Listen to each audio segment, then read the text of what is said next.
on cowboy shit. From the Brahma Boot Studio in Calgary, Alberta, my name is Ted Stoven. He is James Foley from the Calving Studio, just north of Lloydminster, Saskatchewan. Welcome to the shit show, boys. Welcome to the shit show. We are officially in shit show season. I had my first event of 22 weeks in a row of Western events, at least one wedding, and what else? Some chuck wagon races. Just some Western sports, but 22 weeks in a row. Started in Moose Jaw on the weekend, James, and sellout crowd. Piper, they didn't quite win it on them again, but Dakota made a nice ride on that bull. Yeah, they won it on Boogie though. Yeah, they won on Boogie. Yeah. So Marshall Sanger, gotta give that kid a shout out for his first PBR win. Well done. Marsh Nasty. Yeah, Marsh Nasty with the Marsh Win ski and Moose. What is it? Marsh Jaw? What were they calling Marsh it? Jaw now. Officially, they're changing it to Marsh Jaw. Oh, it was good. Good bull riding by that guy. Yeah, great kid. He's actually been like, I've seen this kid for a long time showing up to Vermilion practices, getting on my bulls. Does he make chaps too, and does a good job making chaps too, doesn't he? Yeah, man, makes unreal leather work. Actually, belt I wear is made by him, so love it. He's a good kid. Love it. Love to see it. What else do we got, James? We got Brandon coming up this weekend, Friday, Saturday, May 1st and 2nd, Brandon, Manitoba. I get to go check out the Brahma factory on Friday morning. The factory? Make the boots. Yeah. Hell yeah. Gonna go see Graham and Garth and Donna and Chris and Jess and the whole gang at the Brahma Canada West Shoe out of Winnipeg. The Brahma gang. The Brahma gang flying there Thursday night, go over there Friday morning, and yeah, we got Brandon, and then we got we got Brooks, Corey Larson Memorial PBR featuring Chancey Williams, going to be May 8th. James, it's also my birthday too, just so you know. I don't think you're going to that one. You're going to be in Canada. No, I'm not. I'm not going to that one. Okay, well, you can send me, you can just say happy birthday from afar, I guess. It's fine. I'll text you. Okay. You know what I want to put as a shout out on the show today? What? Don't fucking text me for my birthday. Call me. Call me on the phone. Okay. I might be busy.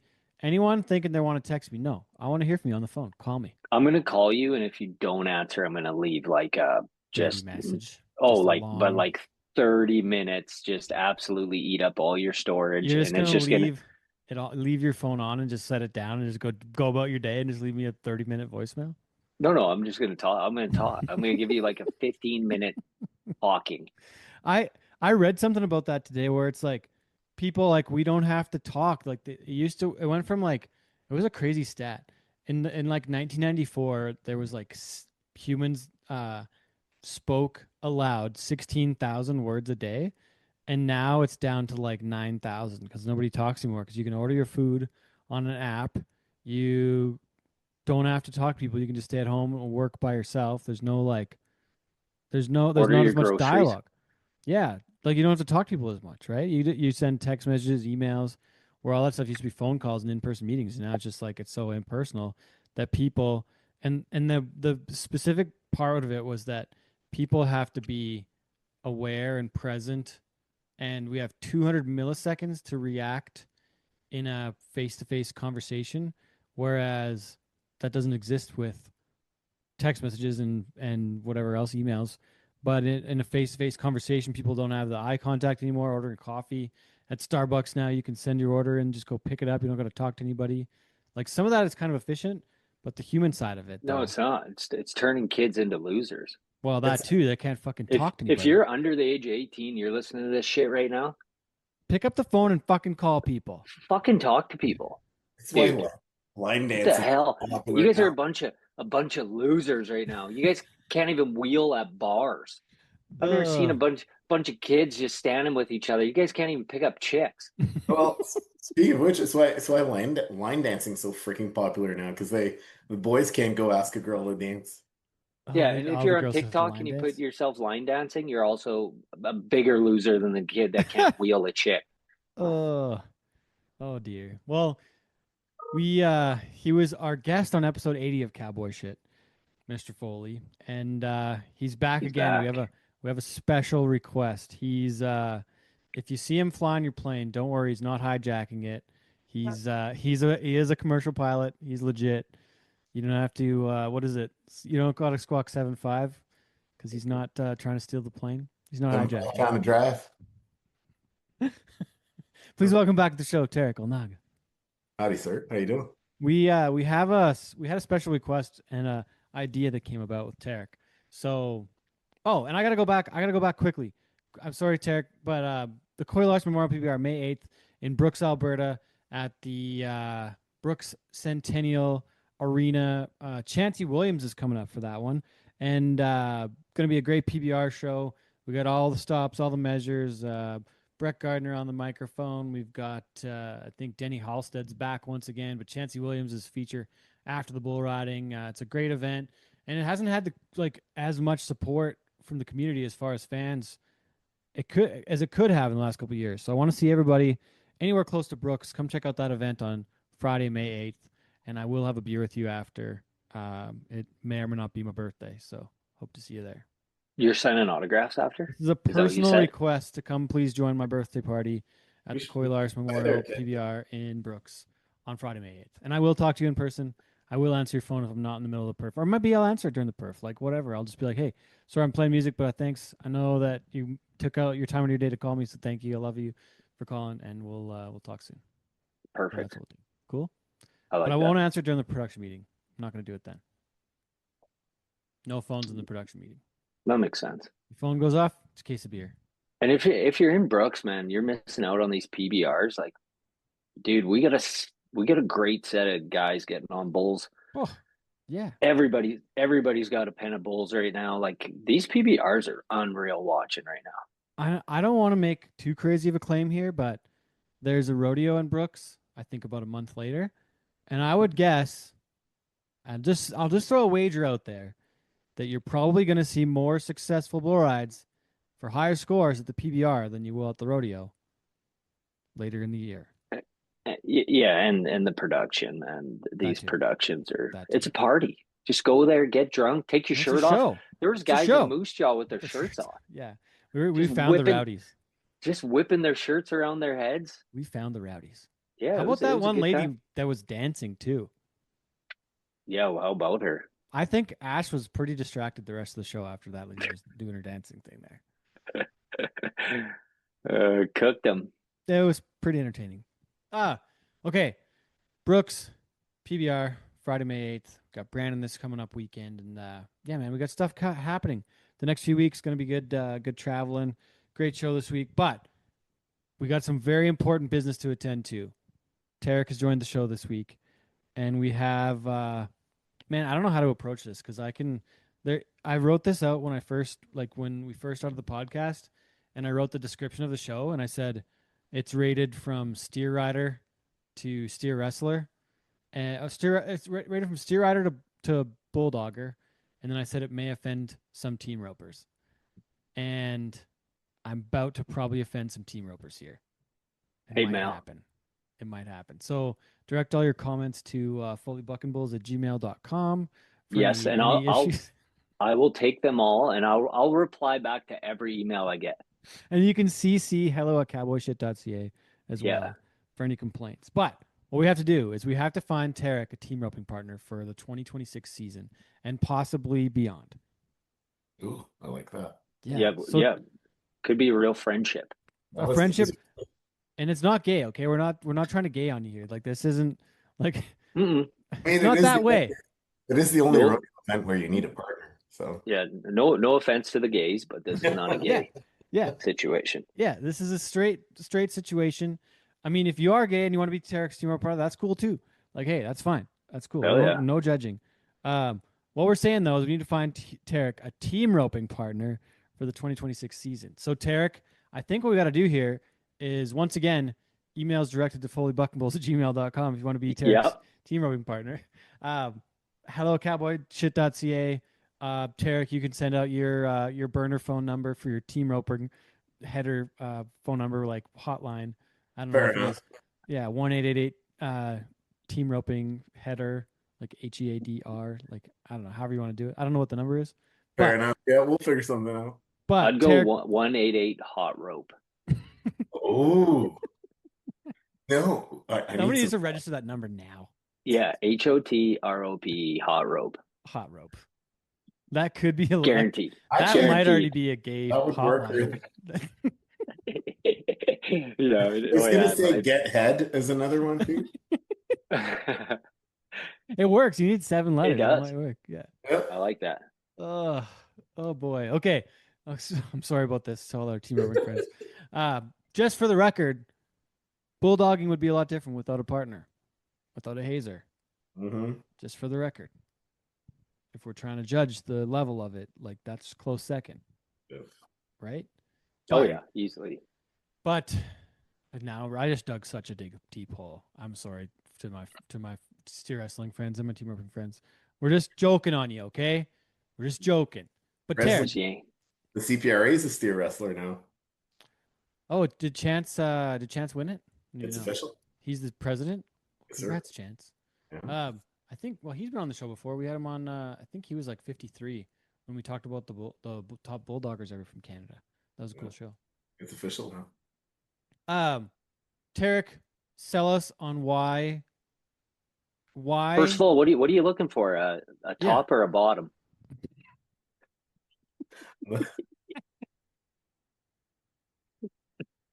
That was a good one. If you're not laughing to that shit, that was fucking funny. That was a good one. You know it's good when even the team roper laughs at it, right? Oh man. Oh, I've heard them all, man. Okay, are we looking for a header or a healer? We're looking for a header. So at tender age of my say middle 40s now. This year Tarek is going to be calf roping and team roping, and starting off like this is my first ever season calf roping. But looking, I believe it's called tie down roping, actually. Fine, if you want to get gay names, if you want to get technical. But I get it. It's a tough rodeo season. The diesel's at $2, and you can thank my people for that. And I like your sign in the back though. You're welcome. And speaking of like straights and gays, like straight of Hormuz, gays of Hormuz, you pick. But one of them's closed. Anyways, so we're looking for a header, and in the pro season. So I've got a guy for the Emmys. You can have a permit or a full card. And I live in the Airdrie area. So if you live around here, even better, because it's good for practice, but don't matter. We don't have to travel together. That could be a little too close. I am happy traveling too. And yeah, I just want to get after it, man. Like I'm living my dreams. Ted, I told you this. Like I get to rodeo, I get to fly airplanes, I play music for a major sports team. I'm living my dreams every single day. So it's been an inspiration. If you're coming up from the amateurs and want to make a go of it at some of the pros, and you don't have to chase a CFR crack, let's do that too. I'd rather be in the arena than not. That's kind of always my mentality is, I'd rather be in the arena. And don't worry about, I mean, everybody wants to catch, but truly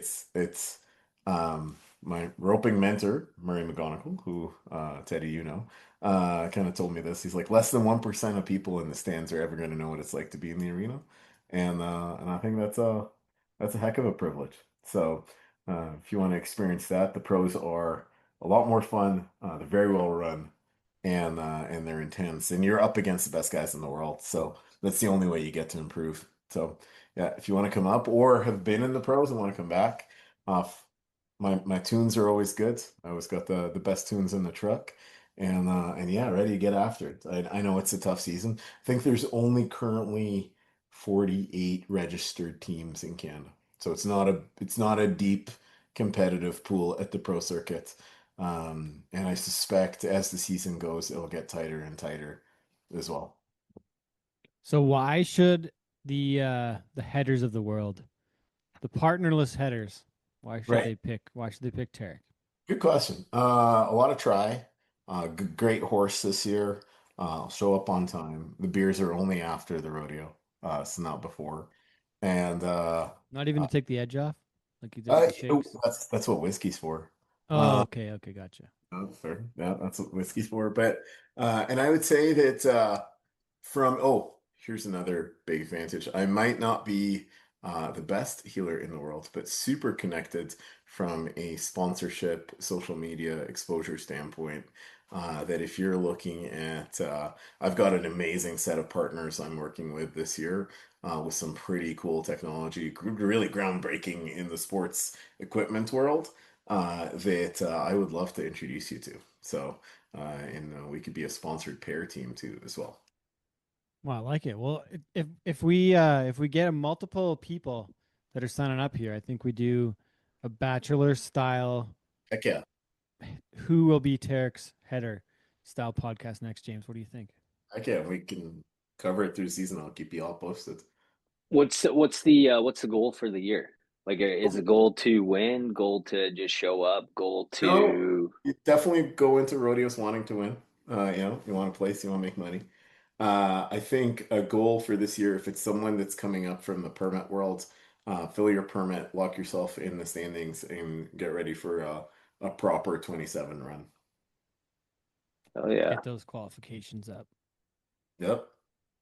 It will be the first time that we'll have a. Well, I mean, I don't know this. Tell me that this is wrong. Are there any female headers in the I, CPRA? Is that a thing? I've always wondered that.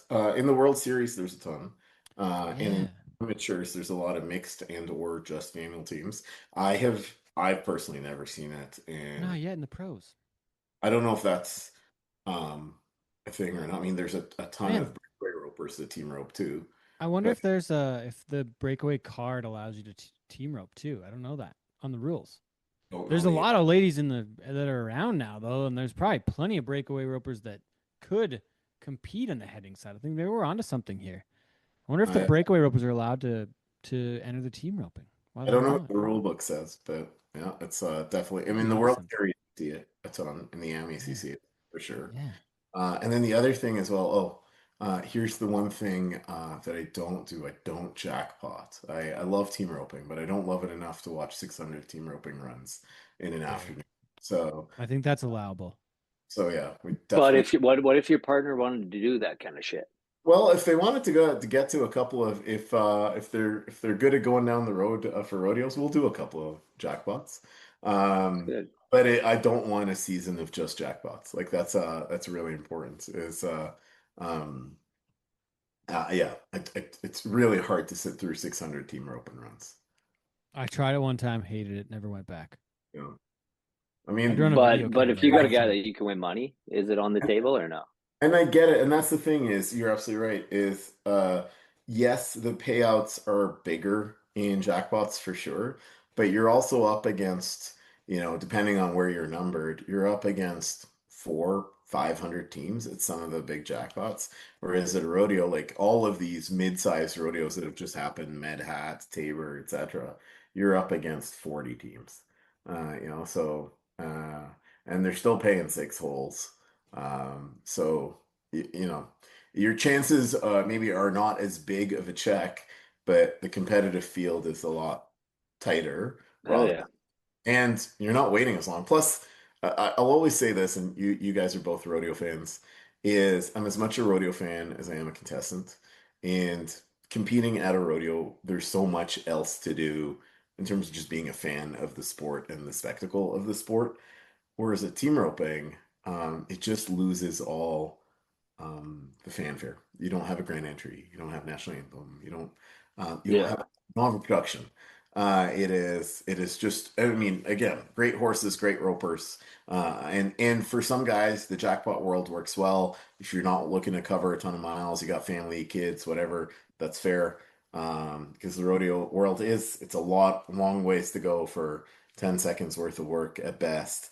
But that being said, I'm a fan of rodeo too, so I get to watch rodeos that I compete in, which has always been fun.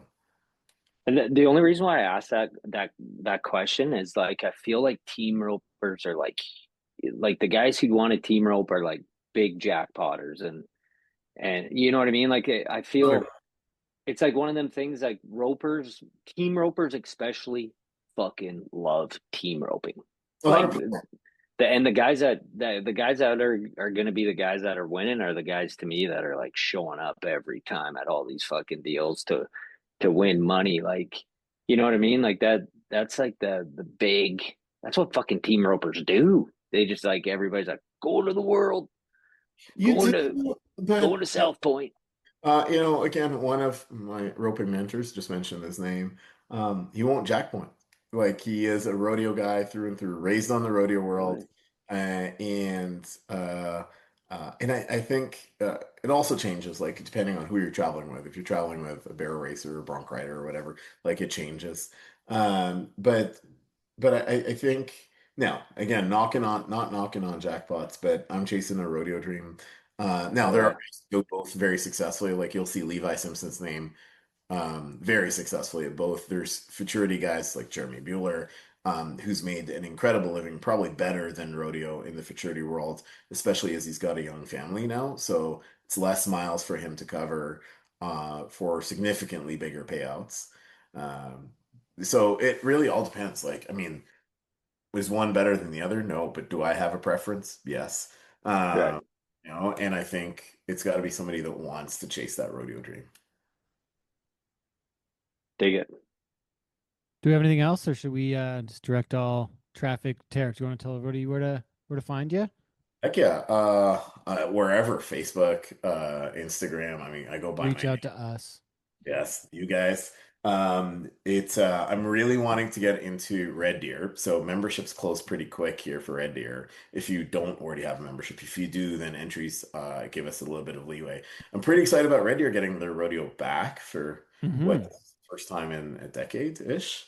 When you Well, guys since better know. CFR, probably technically, right? No, but like when was the last time they had the silver buckle? Oh, like the 90s? Or Okay, no, there you that's a lie. I think like early 2000s. It's been So quite a it's while though. standalone rodeo, but it will be CFR format. So that'd be a pile of fun. And it's permit approved, which surprised me for a pro tour rodeo, but you They'll know. probably have slack, but still, Yeah, exactly. still at a Don't pro know. rodeo. You never know. Like on my first permit year, I thought I'd get slack across the board. Um, Call it computer luck. I don't know. I got slack 3 times out of Not probably bad. 20 rodeos. Not Uh, bad. Nice. Yeah. And I got a ton of perfs, which the pressure is real. Like when you get perf at a Strathmore, at a High River, kind of one of those like bigger sized rodeos where they pack them to the rafters. It's a completely different vibe than a jackpot. And some guys What hate that, and their horses hate it. I love it. I feed off of it. Like give me a crowd on a Saturday night and I'm all in. what I think the big what's your time? What's your healing time? Ooh, fastest. Because that's probably a big one, isn't it? Like that'd be like what would you compare a team roper's time with? Uh, Yeah, trying high to find. score, on a bull ride, whatever it is. Fastest run I've ever had is a 4.7. That's just straight up fastest. Um, the world records are 3.3, so we're not there yet. Um, but again, that's okay. So you're Uh, like sub six. ultimately, you want to be sub six. I mean, what was it? One of the pros recently. The last hole that got paid was an 11.6. Either Rimby or Medhat. Now I think definitely somebody slipped a leg on that one, but that was the last hole that paid. So sometimes it pays to be clean and Yeah. consistent rather than. And then if you look at them guys that make the CFR, a lot of them aren't winning the rodeos, but they're placing at every rodeo. And if you're consistent in placing, I think that's a lot better percentage than just going for the straight win. If you go for a straight win, that's also good, but you're also risking it. Clean catches at this point, clean, good technical catches, having fun going down the road, and then everything else is a bonus. Man, I'm lucky. I'm living my dreams. You got anything else, James? Should we Send him an email. send Send him him an an email? email. Reach out to Yes. Tarek if you want to rope with him this summer. We're Heck trying yeah. to Yeah. find Tarek a header. So I appreciate that, Teddy. one Thank eight you. eight eight Thanks, Foley. get head. You can find him on the on the line Uh-oh. www.ineedheader.com, something like that, right? I need something like that. And I'll be calf open too, so I need someone to push my calf. Yeah, might be the team roping partner, might Yeah, not. there you go. TBD. There you go. There you Might go. be Brian. Might be Brian Neal. He will probably help out. Brian's got the barrier. Brian's always got the Oh, barrier. he's not a calf pusher, is he? Yeah. No, he loves the barrier, man, and that's okay. That's fair. Okay, Everybody needs Brian's on barrier. it. Brian's on it. James, you got anything else? Tarek, anything else? Well, sir, you guys keep rocking and rolling. Have a great show. Thanks for doing what you do. Oh, thanks for jumping on, Tarek. You betch. Thanks for having me. See you, brother. We wish you the Take care. best See for you, your man. journeys. Thank you. Cheers. Finding a partner Thank you. to team rope with. See ya. James, once again, I'm in the Brown Boot studio, and I'm headed to Bramaland on Thursday. Gonna be a sweet trip, and I had a really good chat with the next guest, Spencer Streichert. We had a really good visit about a multitude of subjects. Got really heavy. There's some funny stuff. I made some inappropriate jokes, so it's just the run of the mill regular show. It's gonna be good. It's gonna be good. Yeah, man. Good tuning. What you got Camrose next? May 9th? I don't know What? You not go where I am Camrose? next. Actually, I don't even know if No? I have anywhere to go. In I was on the Brandon list, but I don't think I am anymore. It's pretty far to go. Yeah, for what you it know is. what? And the past 6 days, dude. You're Just burnt. shout out to our Burnt. ranch women and men. Holy shit, do we have a time here the last 5 days? I that weather has been a motherfucker. And even like Dakota Butter like had his bull riding or steer riding school on the weekend. Yeah, And he was calving in a snowstorm and he went to Moose Jaw. And I don't know where he was going, but he had this fucking calf in the back of his truck.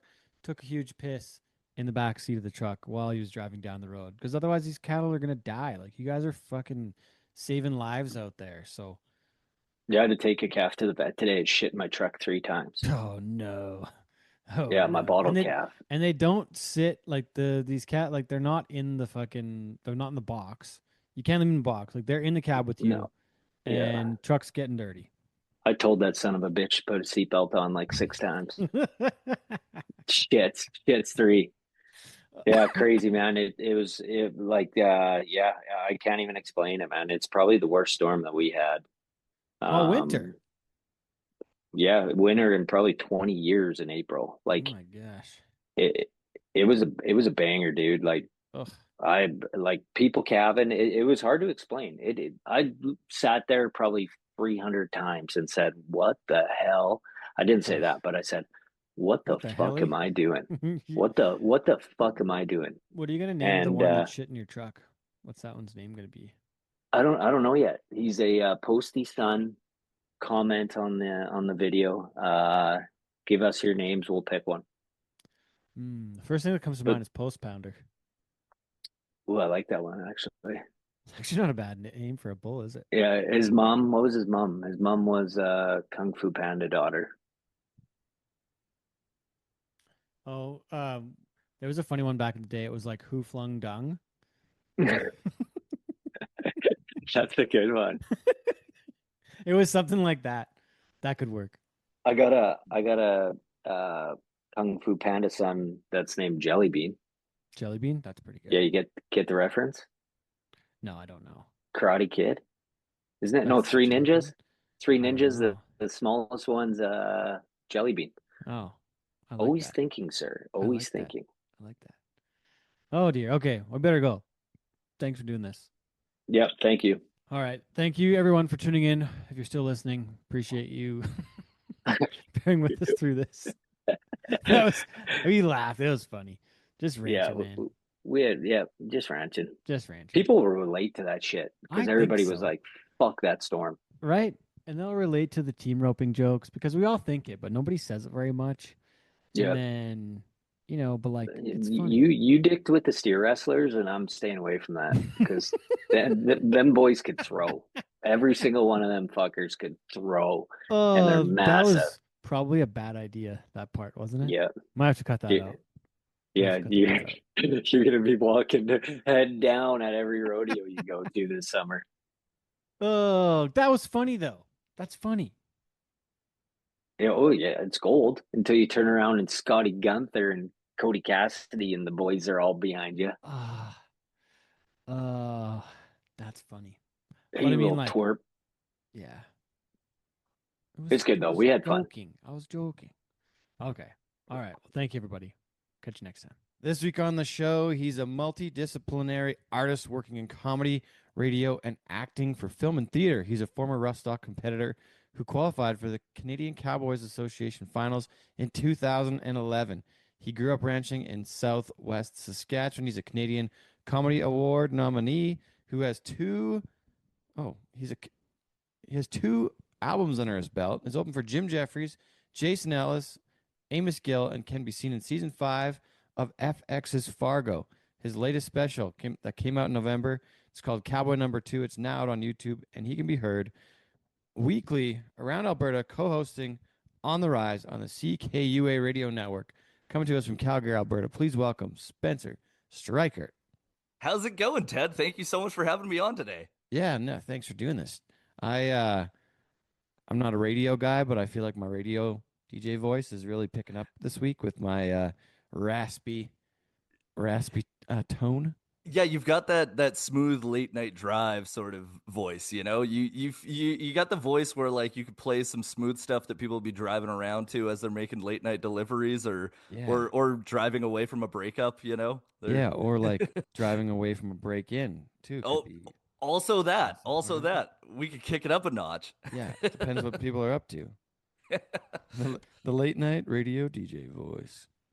Man, the late night radio DJ voice, the stripper DJ voice, they're very similar, but it's that smoothness that comes in.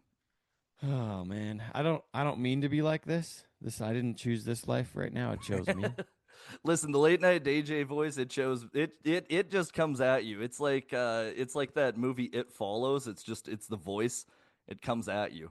Oh And dear. all of a sudden you have the voice, dude. Oh dear. I didn't mean to. Spencer, tell me what you're up to, man. I don't know when we met or how far the things go back, but yeah, tell us what you're up to. Man, I actually I know when we met because it was the 2011 CCA finals, I believe. Oh, really? It was either 2011 or 2012. Probably 12.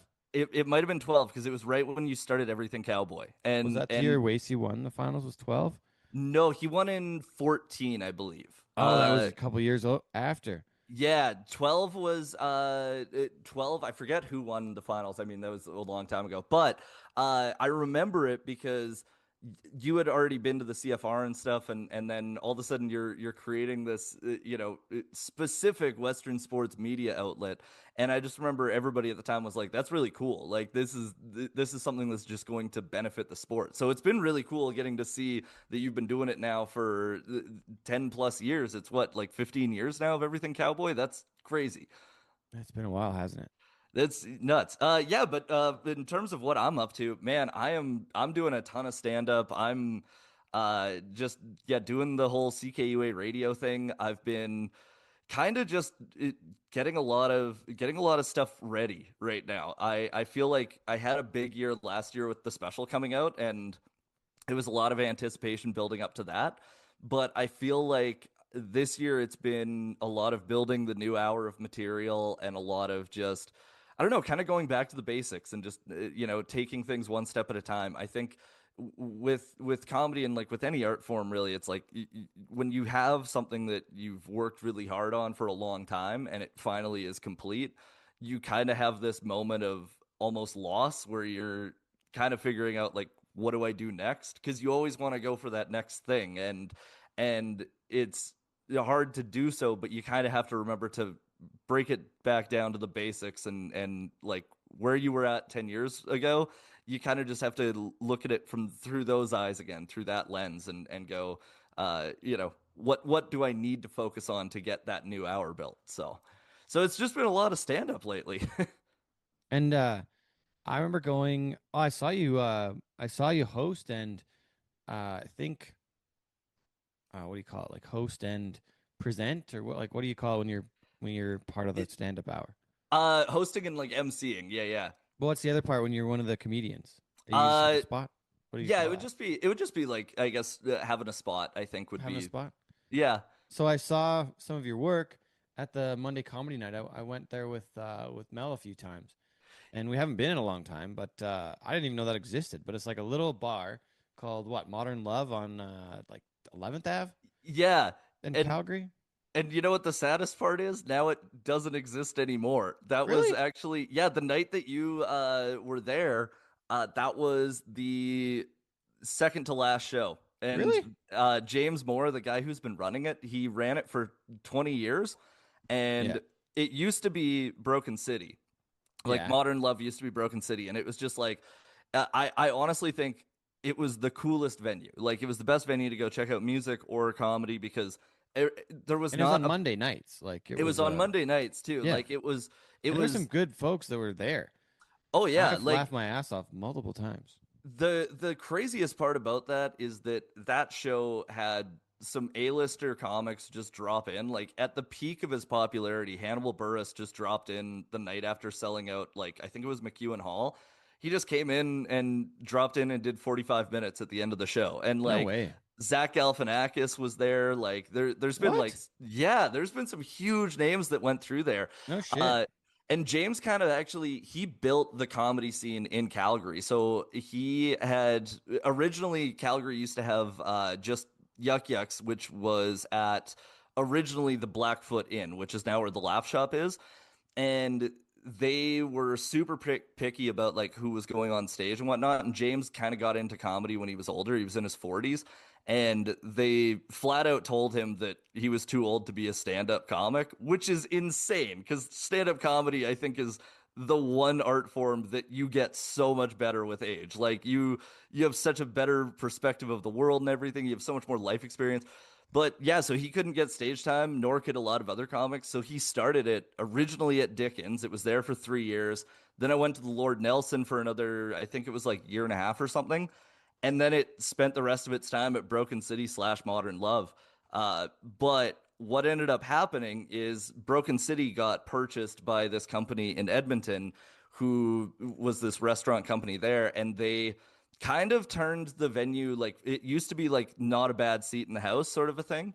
And then they put this giant island bar in the middle of the room, and it was noticeably different when it came to Modern Love compared to Broken City. So at a certain point, James just decided he was going to do his 20 years, call it 20 years, and say have a good day, which is still insane. 20 years for an open mic is a long time. Like most of them last, if you're lucky, 3 years. So he birthed Calgary comedy.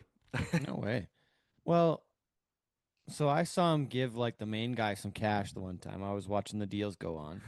I don't know if you got paid to like to host. Oh yeah, no, and it's funny because he would do the same thing where he would just walk up and like he'd have the cash in his hand and he would hand it to you and go, "There you go, young fella," and he just like it had this smooth sort of. Well, I mean, Yeah. he also used to. I'm pretty sure he sold weed at one point, so I think He that had it's to just have. that like Had to have. that drug dealer handshake just it sticks with you. Yeah. And just cash and it goes right in the palm with the handshake. Yeah, Classic and move. you just trust that it's all there because you're like, no, nobody's You're not questioning doing. it. No one's questioning it because Drug anybody deal, who you don't count your money in front of the person. it would be so rude if you did. It like Um, I will say that I saw something funny, funny interaction, and I kind of felt bad for you at the time, but I was like, it's probably should how should happen. But I saw James actually lecturing you on how to host. He's like, yeah, you just gotta go up there and get the next person on. Like, it's enough. Like, you're not the fucking comic here. Just get to the next person. I was like, oh yeah. Spencer just got fucking told. Listen, I've gotten many a talkings to from that man, and those scoldings are the most terrifying thing that you would ever hear. Because like he is the nicest guy, but when you're starting in comedy, especially, like it's intimidating. Because he just like he taught everybody how to be a professional comic. He was like, this is the way that a show works. Host goes up, does time off the top. You have to have time in case somebody bombs, but you got to keep the show moving, right? And for the new comics, you'd get off stage and he'd give you notes. And I remember one of the first notes that he gave me, he pulls me into the back. This is when it was still Broken City, and he goes, "Are you a rapper, young fella?" And I was like, "No." And he goes, "Then why the hell are you holding the microphone like this? You're choking the sound out of it." And I was like, "Okay." And from that point on, I was very cautious about how I held the microphone. But Yeah, you can't hold the mic like this, bro. no, You're you not. can't. It messes up the sound. Also, it doesn't look as cool when you're telling fart jokes and you're holding a microphone like this as when you're slinging some like you're trying to rhymes. sniff a fart. Yeah, exactly. Which, Ted, you've seen my jokes. I am most of the time trying to sniff farts. You're not supposed to admit to that. What was I gonna say? There was and like pre-show, like it's obviously going well as a comic when one of your earbuds is missing the thingamajig on it. The little rubber piece. Yeah, no, Yeah, things are that's how you going know it's well going super good. in the Streichert household here. I'm pretty sure that as I was mentioning before, I think my cat might have ate it. So Yeah, that hopefully it rubber shit it earpiece back is out. gone. It probably will. It probably will. I Oh, think it's a like recent problem. oh yeah, no, this is Okay. this is like within the last probably 48 hours. Oh, it's very fresh. Okay. I'm gonna be generous with that and say 48 hours. Okay. Okay. Uh, sorry. Go ahead. No, no, no. I was just laughing. Oh. I had nothing to say there. Sorry. What about the special and how much work goes into that to go and actually get enough material? Because so just for example, like so folks, I don't know shit about comedy. I'm not going to tell you that I know anything about comedy, but I got to give kudos to yourself and Cowboy Cole for going and trying to do stand up. And like sometimes stand up doesn't fucking make sense to anybody. Like what people are doing up there, and it's like, oh yeah, okay, slow clap at the end. Like yeah, that was something, but maybe he's working on something. Maybe he missed part of it. Like I don't know. Um, but the process of stand up and creating those jokes and having enough content, like I'll be honest with the podcast here, like you and I can have this conversation and do this interview portion, and I can do that functionally, I think. But I'm not a person like a Flint Rasmussen that can go and I almost wore Flint's shirt today, but I didn't wear my own. Sorry, Flint. But he can put a whole show together on his own. So like he's the closest thing to a stand-up comedian and probably, could be called a stand-up comedian in his line of work in the arena. Um, but there's so much content and so much confidence and I don't even know what else to say to be on that stage and do that. So I can't imagine the process of building that out.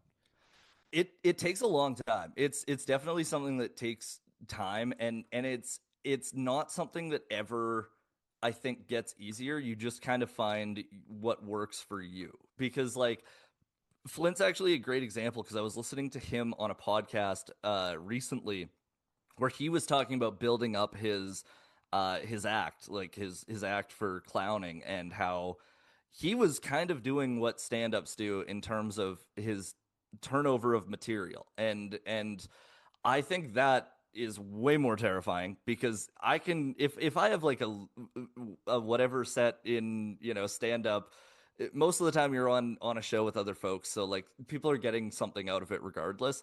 I couldn't imagine though, like having a clown act and having to write a new clown act and then hoping like that's gonna work out because at least with stand up I can go up and I can try out jokes at open mics or at clubs doing guest spots or opening for people, and I can have that experience that slowly I can work on the material and mold it and find what actually works. With clowning, the fact that you're just going out there and like you've had no test audience, it's like this is your hour and a half of material that is going to be put in between, certain events. And hey, hope that your rating was good. Hope that your jokes land. That seems more scary to me, honestly, than stand up for that reason. But when it comes to like the special, like I had recorded two albums pretty early on in my stand-up career, and they were both just like 20-minute albums that, were the jokes that I was the most happy with at the time. And so I had the experience of what building like a fully finished product was, and in terms of like having a strong beginning, middle, and end to a set. And then with the special, it kind of happened organically because at that point my first two I had like 2 years in between the starting of the writing process and the recording. And I wouldn't recommend that for most folks. I wouldn't even recommend that for me. I was just young and jumped on it and said, yeah, I'm gonna do it. But I had so much time before my special. Like I had, I think, 6 years of working on this material. So by the time that I recorded it, it was polished. Like I was very happy with the jokes, almost too happy. Like I was sick of some of my jokes. I'll be completely honest. I get to a point where you're like, how many times can I say this and get a laugh? Like this this joke sucks now. Uh, but uh, but it took a while. It took yeah, like about 6 years of writing. The actual recording process was pretty simple because I had reached out to Ranchman's about recording it there because I thought what an iconic venue. And now that it's moving, I'm even more glad that I did it because oh man, it's never gonna be the same. It's never gonna be the same now that Ranchman's isn't gonna be at the McLeod Trail location. But it was really cool to get to be in that space to record it.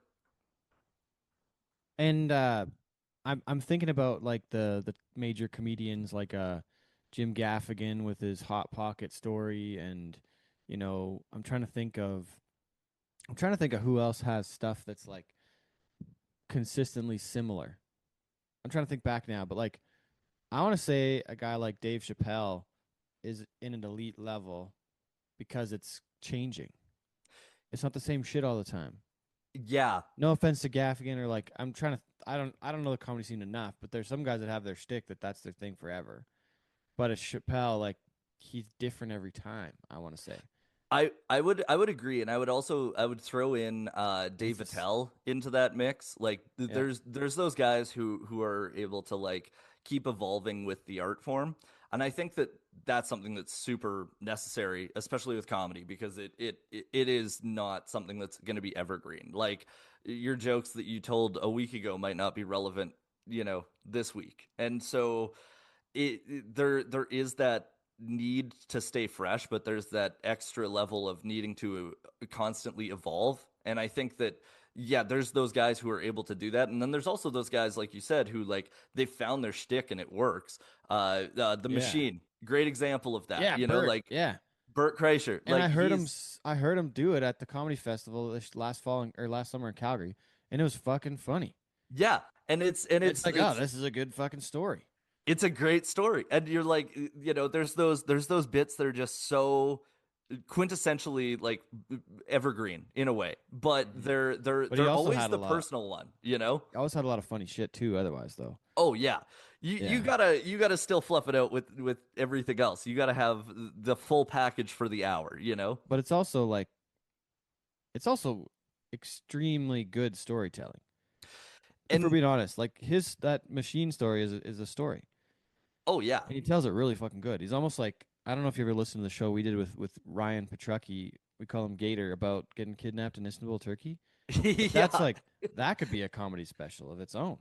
Oh, 100%. And but those are the things like I something that I've noticed with stand up because like you've seen my act, I do a lot of storytelling. Like a lot of my stuff is very personal stuff.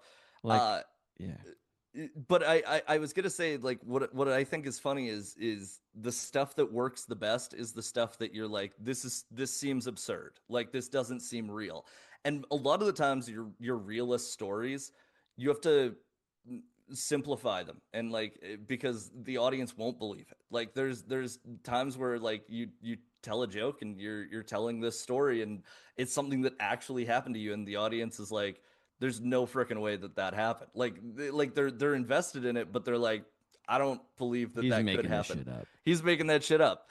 It's like it took me a long time to figure out how to talk about like my ranching and rodeo roots on stage because it is kind of a hard sell because most of the time when people look at someone like me, they're like, oh yeah, probably not. Like there is that little bit of like disbelief, and so you have to find a way to like simplify it and get the information out there without ruining the story, which is a fine line to walk. Especially though, like I said with the rodeo stuff, it took me a while to figure out how to say it on stage and not either sound like you know the guy that's reliving his glory days because that's you also don't want to be that guy on stage. You don't want to be the guy that's like oh no, man, we made state back when I was in grade 12. Like no one wants to be that dude.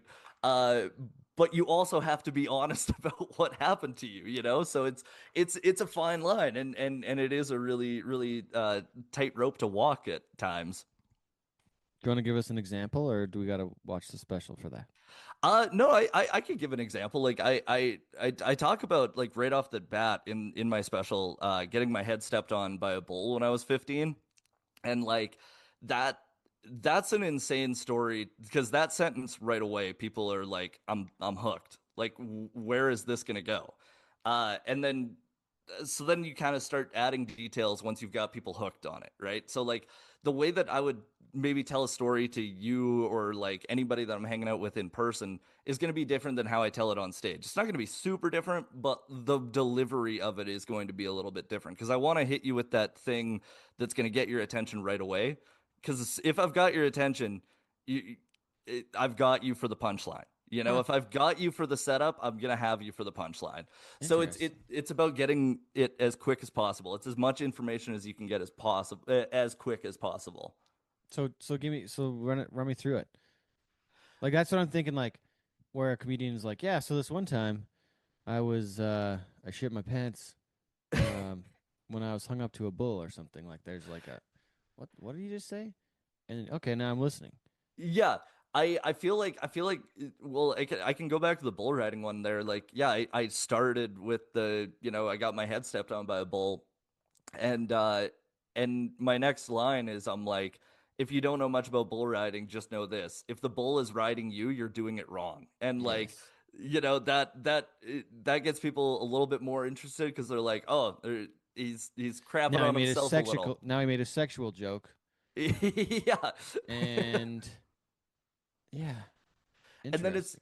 and then it's also like having making sure that like I don't know, this is a personal thing, but I always like to make myself kind of the butt of the joke when it comes to my stand up. Like even if I'm talking about something that is not myself, if I'm making an observation about something, I still want to bring it back to me because I feel like those are the jokes that land the hardest because then people are more willing, if you're willing to laugh at yourself, people are more willing to laugh with you about whatever, Hmm. so it's almost like Jedi mind tricks in a way Interesting. when you're up there. So what's the how do you land the plane with the bull riding story? I talk about then I talk about being theater handsome. I talk about how like getting my head stepped on by a bull made me theater handsome. And I give some examples with that where I'm like like if you were at the back of the room and I'm dimly lit and you squint, you might look at me like, I could fuck him, right? And Is then that Brad Pitt? Oh no, is it's that not. Brad Pitt? No, that's Spencer Armpit. But then you get closer. And the next part of the joke is I'm like, yeah, like if if you're in the front row though, not so much because to Yeah. y'all I look like Steve Buscemi's tooth double, and so then it, I go through I go through a few of those. Uh, Kind of like the onion. When you get up close, it makes your eyes water a little bit. Yeah. Oh, that's a good line. That's actually a great line. I'm not gonna lie. You should you should use that line because I'm a little jealous. I didn't think of that. That's a fucking good one. Oh boy. Or you could use scepter head. Scepter head. Yeah, everything's pretty good, scepter head. That's a good one. That's I haven't heard that one before. Really? It's one of my Yeah. favorites. Oh, that is a golden line. That is a really golden line. We might need to write Um, together sometime.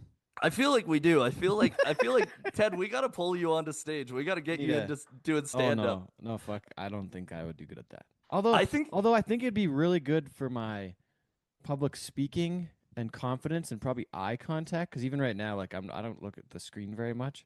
I'm looking around my kitchen and I'm like, oh, just thinking. But I'm like, oh fuck, I gotta focus on what I'm doing here. I have the exact same problem. Shifty eyes. It's not so much the like fear of not being able to focus on what the subject at hand is. It's more so I just have anxiety about eye contact in a lot of ways. I don't know why. I don't know. I've talked to my therapist about it. I can't figure it out. I think that it's some sort of anxiety. But I've actively been focusing on not doing that for so long now that it's become a little bit easier. Mm-hmm. But as soon as like I'm gonna actually give you as an example here. Do it. When we were at the Morgan Kleiber show a couple On of weeks Monday. ago, Yeah, I'm yeah, not looking at you. I'm looking around the room. yeah, Yeah. and as soon as you were doing it, then I started doing it again, and Yeah. I'm I was sorry. like, It's just damn it, something I do sometimes. I was like, gosh dang, I was doing so good at making eye contact with this guy on my football team who was there, and like his Yeah. dad who I just met, and then I'm like, oh, I actually know Ted. This is gonna be so much easier. I'll just flow into this conversation, and Yeah. then, oh man, both I'm of us shifty as were fuck. we were I'm sorry. staring at the ceiling. I mean, I started reading the bottles on the shelf there at On the Eddy. the shampoo bottles, yeah, I know what you mean. Yeah. Yeah, dude, I don't mean to do that, but I don't know if it's a room situational thing where I'm like always looking around, like watching my back on like what's going on, or maybe that's why I always sit in the corner so I can see everything and I can be focused. But yeah, I feel my you. I bad. do the exact same thing. My bad. Okay, back to the let's get the train back on the tracks here. Yeah, yeah. Uh okay, I've got a few things. We got how much more time we got? We got lots of time. Uh Man, there's so many ways we can go here.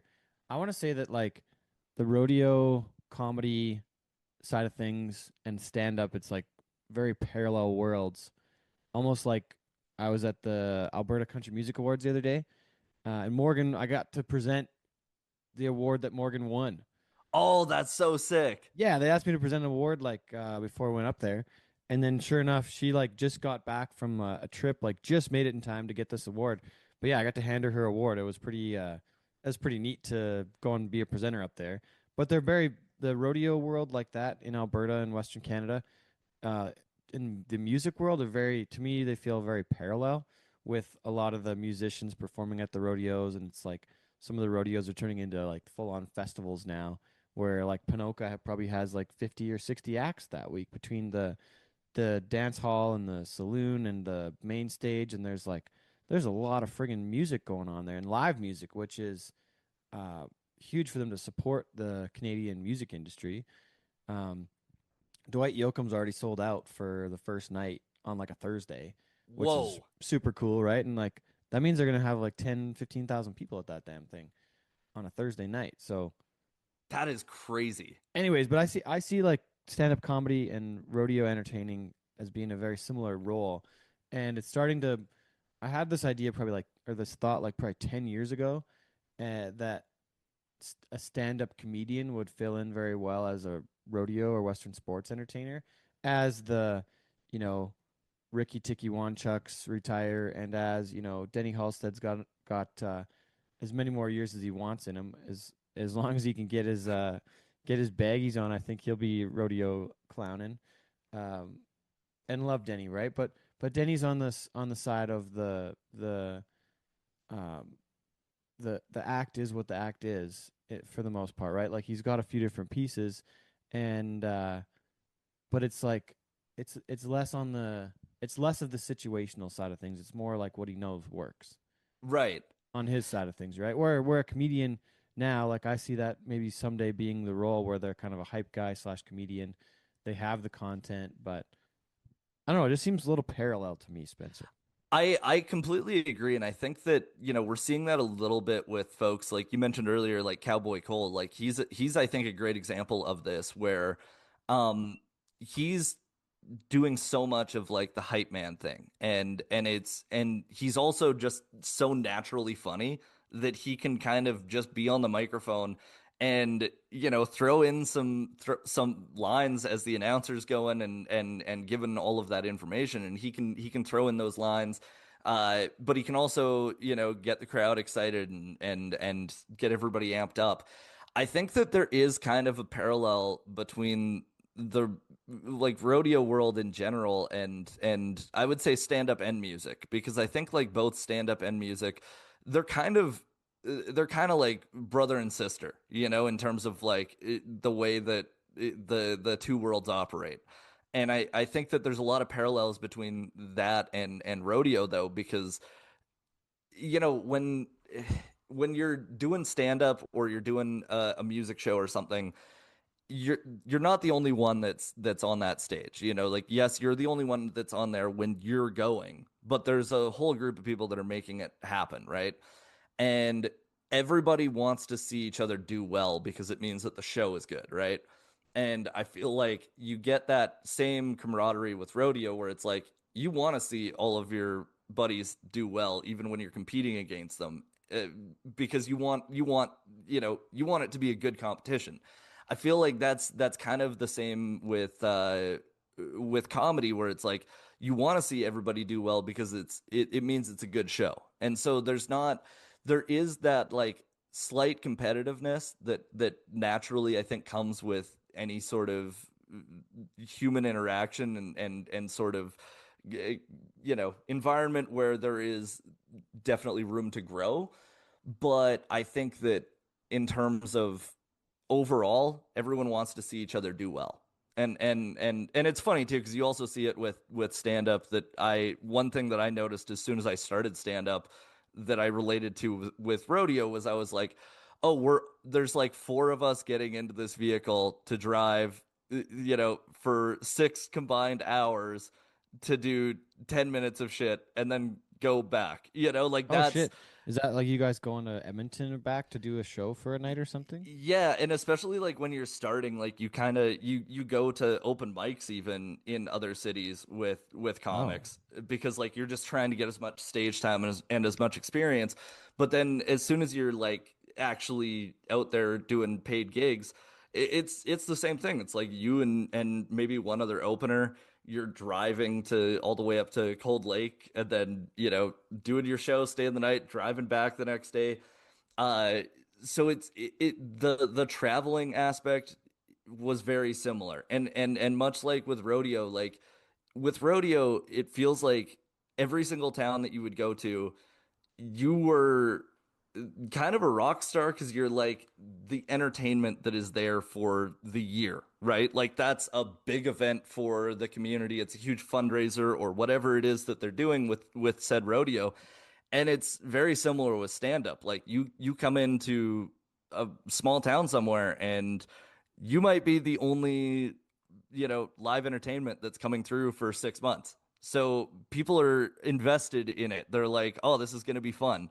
So I think it's funny because a lot of people don't like doing small town shows, like a lot of stand-up comics, and I fucking love them because for me it feels like I grew up in that environment, so I know the sensibilities of rural folks, but it's also like it's fun because you get to make people's night in a way, and you get to make people's day. You get to go out there and do something that it, people, hopefully think is looks easy. Like you hope that it looks easy to them when you do it, and then they get to have this experience that that like I said that might be the only thing they get to do for 6 months, and they've got a babysitter at home, and they've put all this work in to like go out that night. I think that's a cool parallel that I see a lot between rodeo and stand up and I would say music as well. How how bad has it gone sometimes on the stage? Like when you're starting, what's the Oof. worst shit that's gone down? I have this one story that like it wasn't even that like necessarily things needed to go badly. I was opening for my friend Dale Ward on New Year's Eve and we went all the way up to Cold Lake and I was supposed to do 30 minutes off the top, then he was going to go up and do 45 and I went up and it was a packed room, but there was three very large tables, and each table was talking, but they were never talking all at the same time. It would be like this table is all talking to each other, and so it's just like it's super distracting, right? Like with stand up, you need everyone to be paying attention. And this is I would say the worst I've probably bombed. I at When one was point this?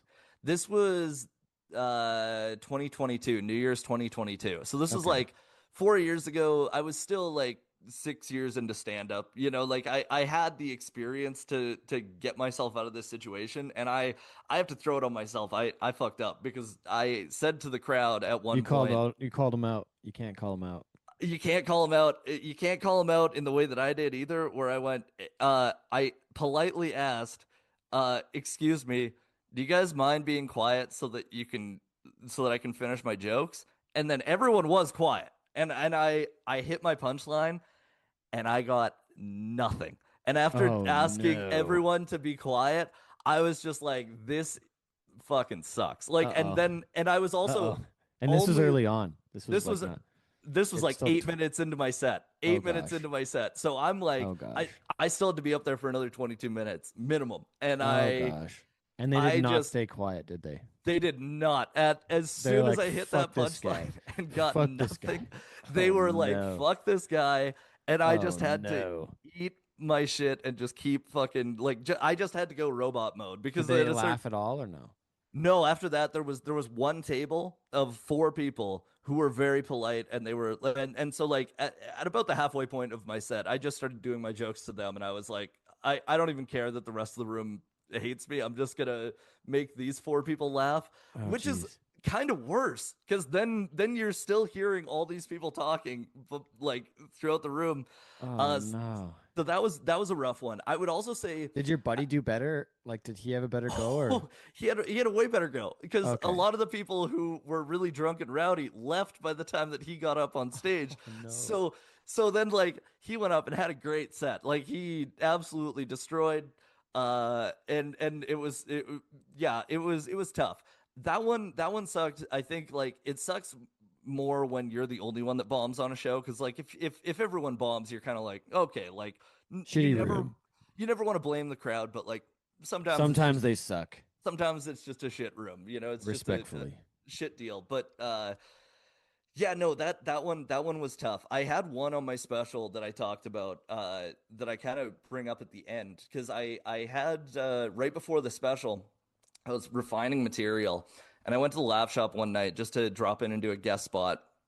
And I was doing this joke. It's a closer on my special, and it's about my own mental health, right? And I talked about it in like, again, like I'm not getting up there on stage and saying, haha, isn't suicide funny, guys? I'm talking about my own experiences. And I get to a point in the joke where I make a joke about how my mom got into falconry, and I'm like, yeah, she spent $10,000 on a bird, but in 1994, if she had spent $10 on some contraception, I wouldn't have depression, you know? And that's the line that I said.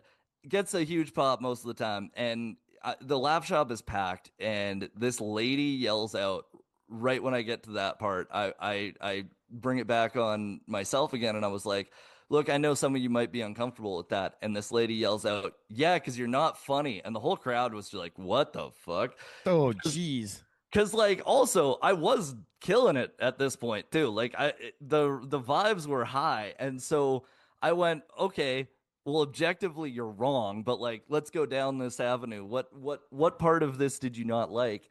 And she yelled out that her brother had killed himself recently. Oh, fuck. And I don't know how you come back from that one. Like that, I have to say, like, I absolutely have no idea, because not only had I never experienced that at that point 10 years of stand up, but also I, on like a human level, I didn't want to just tear into this lady. I mean, I do in my special when I retell the story, but it's like that's different, you know, like I'm making fun of that situation then, but like she said that, and I took a minute, like I took a pause before I said anything, because I didn't want to be taken out of context. I was shook, and also you don't offend this lady. Her brother just committed suicide. Exactly, and then on top of that, it's like it's not one of those things where, because the joke had done so well for so long, because I had been, you know, again, it's a very personal story. I'm talking about my own mental health struggles, and I'm able to make that funny, which I think in turn is able to open up the conversation and lead to more people being able to discuss it openly. And so I said that on stage. I was like, look, I'm not making fun of your brother. I think that that's really sad. I'm sorry for your loss, but I'm talking about myself, and I'm talking about this from my perspective. And I'm doing this because at the end of the day, if more people are talking about it, there's going to be less people that are going to act on it like your brother did, like I have tried, like, and I'm trying to like, level with this lady. And then somebody that was just fucking hammered in the front row yells out, "And you're a comedian." And I was like, "Yeah." What did they say? Oh, He and said, you're a "And comedian. you're a comedian." And I went, "Yeah, and I'm a comedian, and you're not. So can you please shut the fuck up?" And like, then it gets a huge laugh. I finished the joke. It was a weird energy though. Like Oh boy. I Split was room. able to bring it back, but like it was tough. And then afterwards, like it just that one interaction fucked with me because like I had done that joke at shows that were for like like mental health awareness, and I had done that joke in LA at like the Ice House and in Halifax and like across the country. Never once had I had a negative interaction with this joke.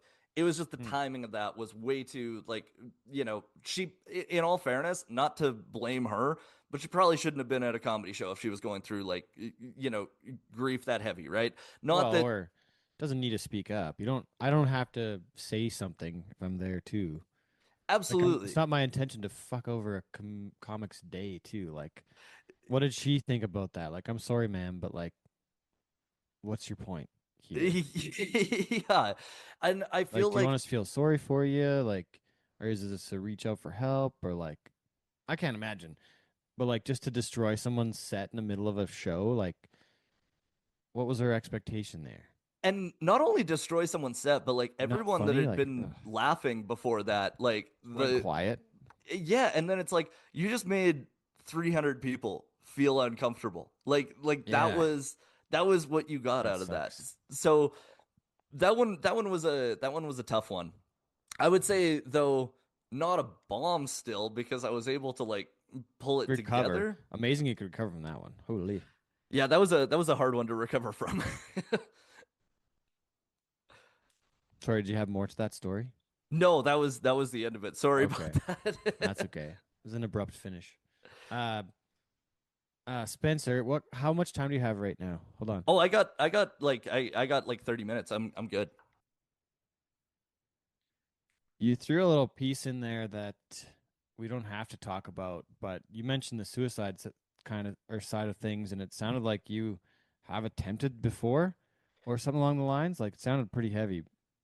Yeah, I definitely threw that in very casually, so I apologize for that. That wasn't the way that I meant to bring that up, but I it wasn't I wasn't calling you out on it. I just oh no, I just mean I appreciate you bringing it up.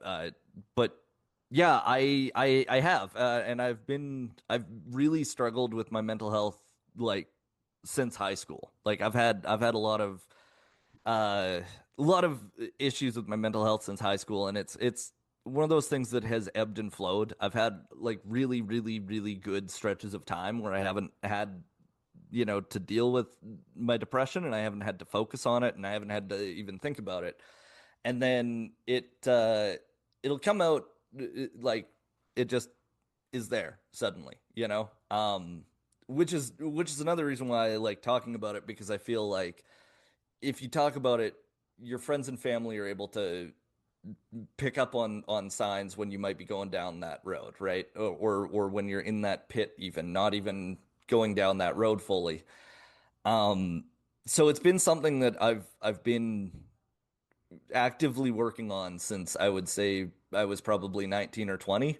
Um, and yeah, I mean it's a little, I mean, not in a ha-ha way, but it is a little funny because I ended my special talking about how I had dealt with my mental health issues, and I have this, culminating punchline of building up to everything, right? And it really ends on a positive note, but uh, a year after shooting it, I actually this would have been last May, and this is the first time that I'm talking about it publicly.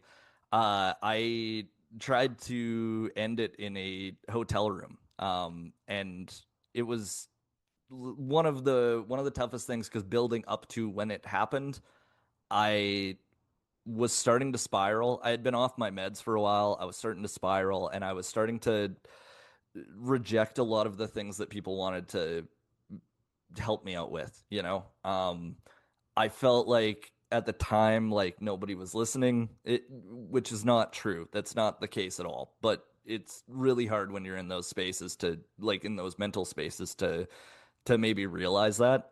Um, I luckily it didn't happen, right? Luckily, I mean, I hate to use the term because I don't think that it's a failure, but I hate to say that you know, I'm glad that I failed at my attempt. This was less than a year ago. This was less than a year ago, yeah. Um, and I'm really also grateful that I have a really strong support system of friends and family that have been able to help me over the past almost year now. Um, You got my because phone number now too, man. yeah, and I definitely will reach out to you, man. Like I appreciate you saying that, and I know that everybody says that, and I think that that's something that when you're going through it, though, you don't really think about how, you know, like you find excuses, I think, for why people wouldn't want to talk to you, you know? Any time of the day. You got to call twice to get past my do not disturb, though. That's fair. If I'm sleeping, just so you know. That is totally fair. But no, I was really lucky because I was in a play with a group of folks that I had worked with before.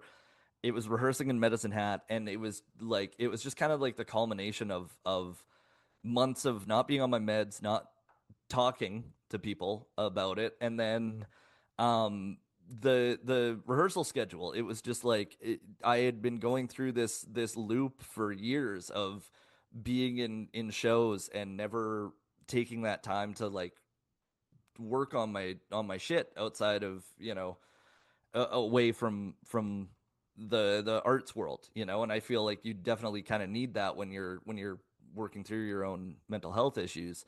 But I was really lucky because my parents live really close to Medicine Hat, and the company that I was working for was all people who were genuinely my friends. So I had, yeah, tried to end it. Luckily, my wife had phoned me. She got a hold of somebody else that was in the show. They came up to my room. It was a whole thing. Like my friend Mitchell Saddleback hung out with me basically for a couple of hours and made sure that I was good. And then, yeah, my parents came and picked me up in Medicine Hat the next day. And I ended up going and spending quite a bit of time out in Saskatchewan with them. And then got with my therapist that I am with now, got back on my medication, and really started to actually work on the shit that is at the root of a lot of my problems, you know, which it, it, it takes a while, I think, sometimes to find a therapist who you're comfortable with. And I think that's another thing when we're talking about mental health, I think that we need to open up that discussion of like, you know, give give every therapist a chance, but not every therapist is for you, you know. And I've had quite a few over the years where it's you have to find that comfortability to be able to actually discuss your issues, you know. And I think that a lot of times I know my biggest cope is my biggest superpower, you know, like with comedy. It's like I'm able to take anything that is bad that's happening to me and I can make it funny and I can make a joke out of it, right? And one thing that I really appreciate about the therapist that I have now is she's able to acknowledge the joke and laugh at it and then move on with, okay, but let's talk about this, you know. And because I feel like that's what's able to help me get comfortable with actually talking about stuff is to be able to get through the joking part of it because it kind of breaks the ice, and then you're like, all right, here's the real shit, you know. Um, but yeah, to be where I'm at now, like almost a year later, I'm feeling a lot better. I'm feeling a lot safer in my own mind, in my own space, in my relationships with other folks, you know, friends, family, everything. It's like they're as horrific as it is to be in the mind space to want to end it. It has been really nice to see how many people care, you know, and to have that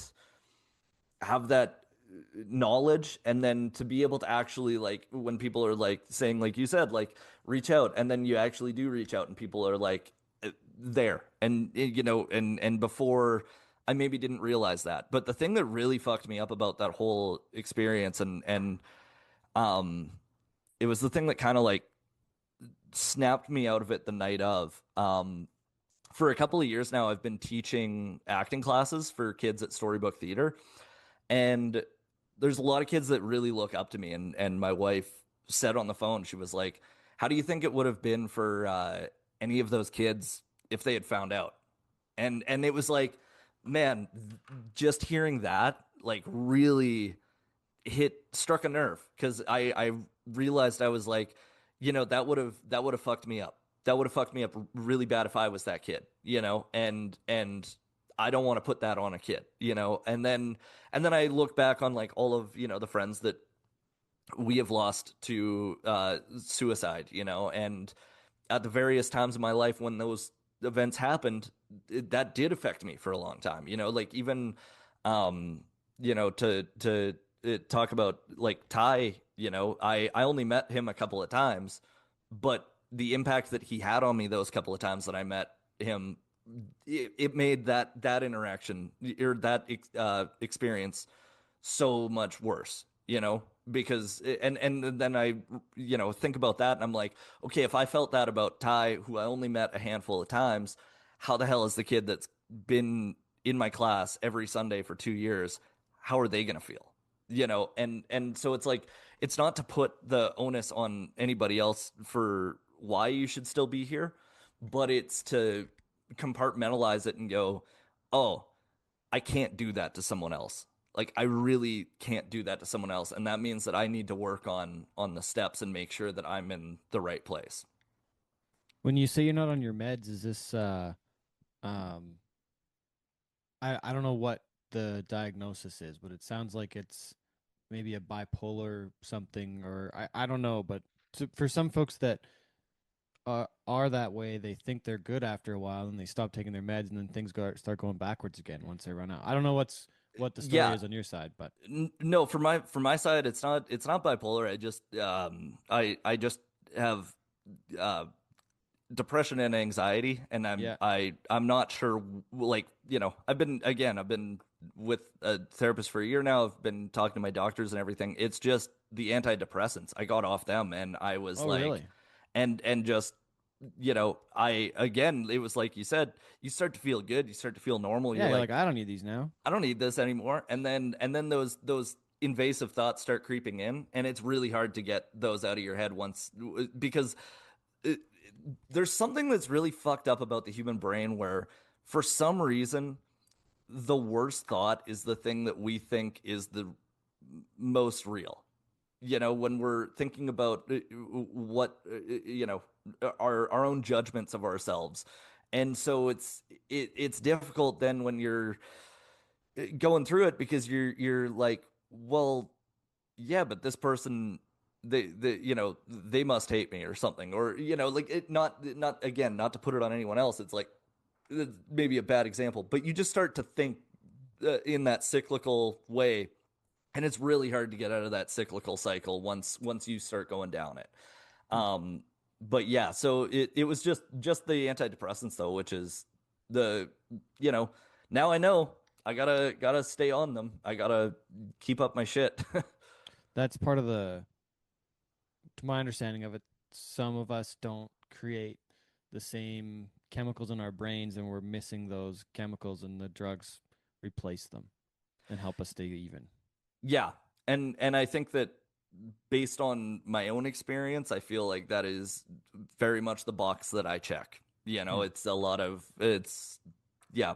Okay, because again, like, I mean, I went, you know, years without antidepressants, but it was a struggle, and when I finally got on them, I remember very vividly, like within 2 weeks, once that was in my system, and you know, I started to notice, like, if I had the negative thought, it would appear, but then it would just be like a fleeting thought. It would just go away. You're like, no, no, I can push that shit to the side. Um, but yeah, then as soon as I was off them, nope, those thoughts were front and center. They were like They a spiral. billboard in your like right behind No your way. eyes, and yeah, like you said, the spiral. Like, Wow. So my experience of some of the mental health side of things is personally, and I haven't taken anything uh, substance wise besides some shrooms once in a while. Those are kind of fun at times, but those can be great. yeah.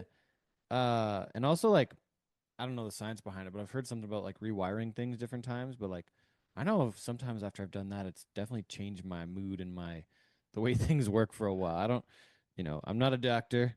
Uh, that's on that side of things. But like, what the hell's my point on this, Spencer? I'm sorry.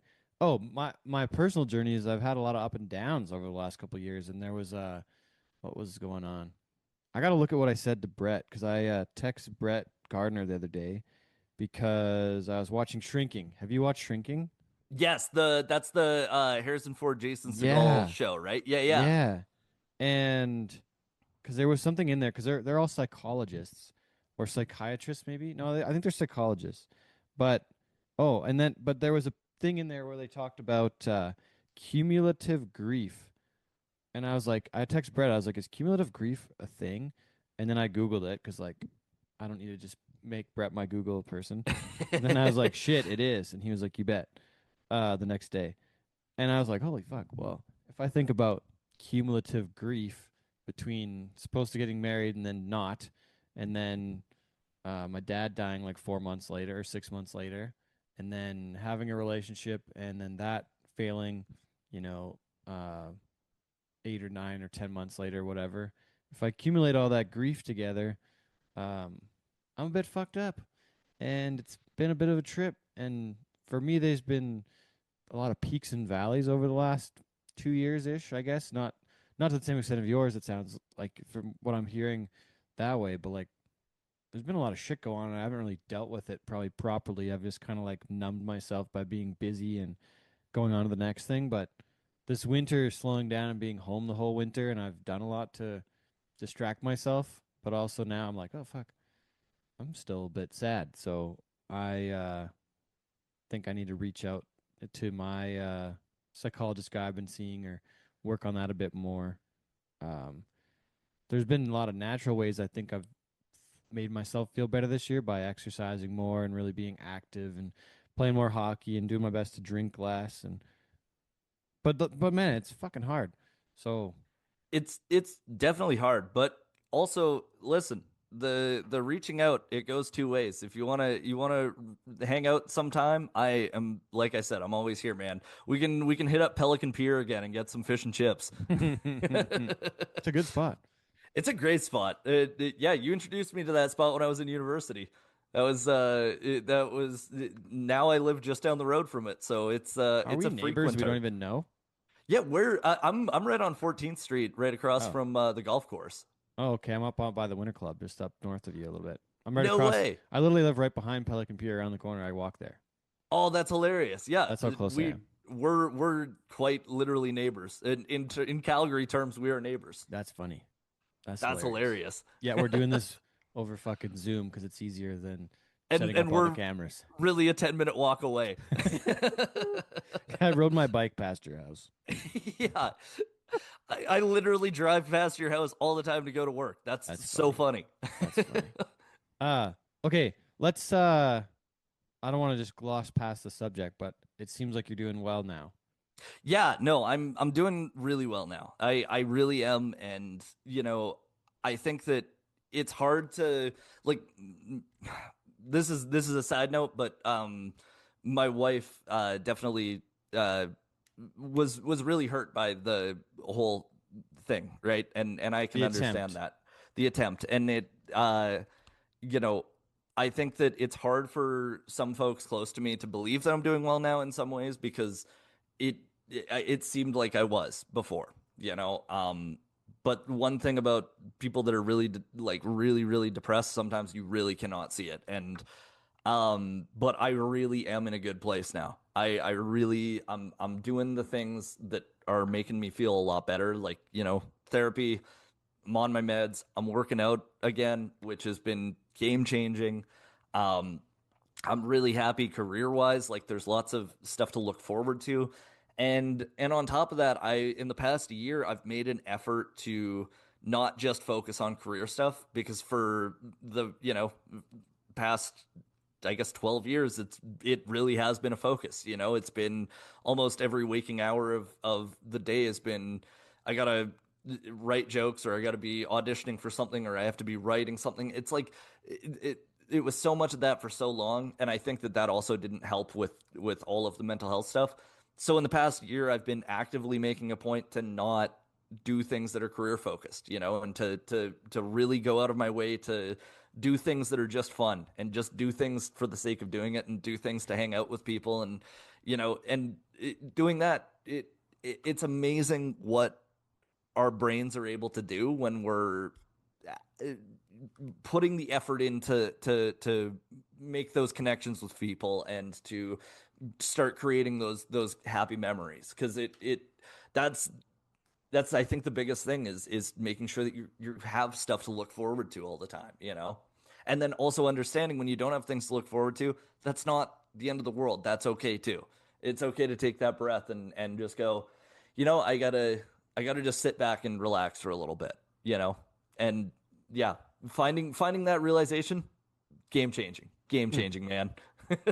Well, so you've done some acting in, like we mentioned, Fargo earlier. Billy the Kid was a big production. Devin, the gal that does a ton of our video stuff, she was big, did a lot on Billy the Kid as well. Devin Riches. Talk about the film side of things. There's no guarantees on that side. It's all very sporadic, it seems like. It can be a bit of a boom and bust, which probably doesn't help the mental health situation at times. Oh yeah. Yeah. Yeah, it definitely doesn't help. But I will say I was lucky in some regards, because I have had like the theater experience as well, right? So when I wasn't like, honestly, between 2018 and 2023, if I wasn't in a play, I was in a TV show, and if I wasn't in a TV show, I was in a play. So I was Okay. constantly working, that was great. And I think, like, it was kind of amazing to be able to get that much consistent work. But then the writers' strikes happened, and such, and that definitely led to a bit of a bust time. And I think that's, again, like another thing that you mentioned, like, that doesn't help with the mental health side of things.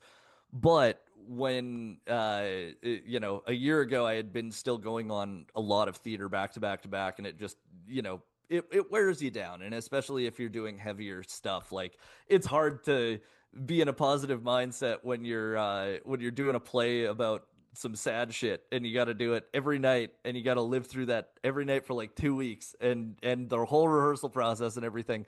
That's tough. So you have to find those things to balance you out. But that being said, it is so funny, because like, I didn't really have the goal of acting. I originally, when I was like 15, when I was, rodeoing in the CCA and everything, I had heard a lot of guys talking about doing stunt work, and I thought that's something that I would love to do, because to me it seemed like acting was so out of reach that it just didn't seem possible, but stunt work was very attainable. And then, as a, late teens guy, when I graduated and moved to Calgary and really got into it, uh it made sense, because I was like, oh, it's a lot of the same rush that you get from rodeoing and competing, but you're guaranteed a paycheck, and there's safety nets, and there's like so much less of a chance that you're gonna get fucked up and hurt, and not be able to make money.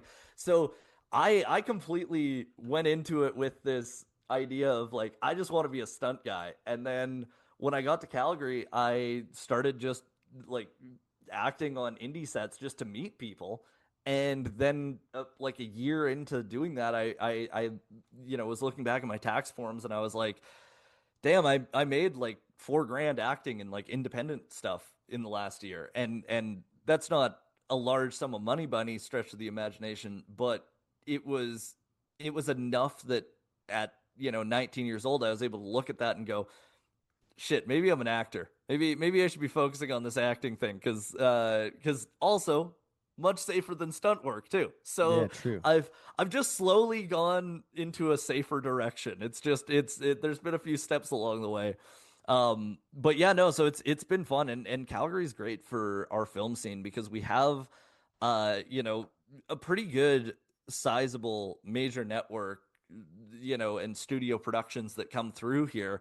But we also have a really, really, really strong independent scene, and I think that helped set me up so well for my later 20s when I started getting those network shows because I knew how to be on set. I knew how to come prepared. I knew how to act just in general because that's another thing that I think a lot of people uh take for not necessarily for granted, but maybe they don't understand like the work that goes into it on an actor's side.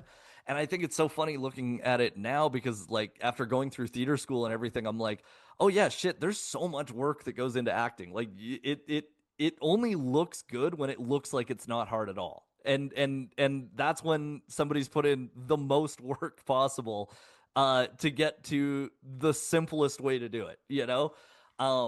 But yeah, no, I've really loved the film scene in Calgary. I feel like every single one of my answers has started with I'm gonna answer the question, I'm going into something else, and then I answer the question. So I apologize for that.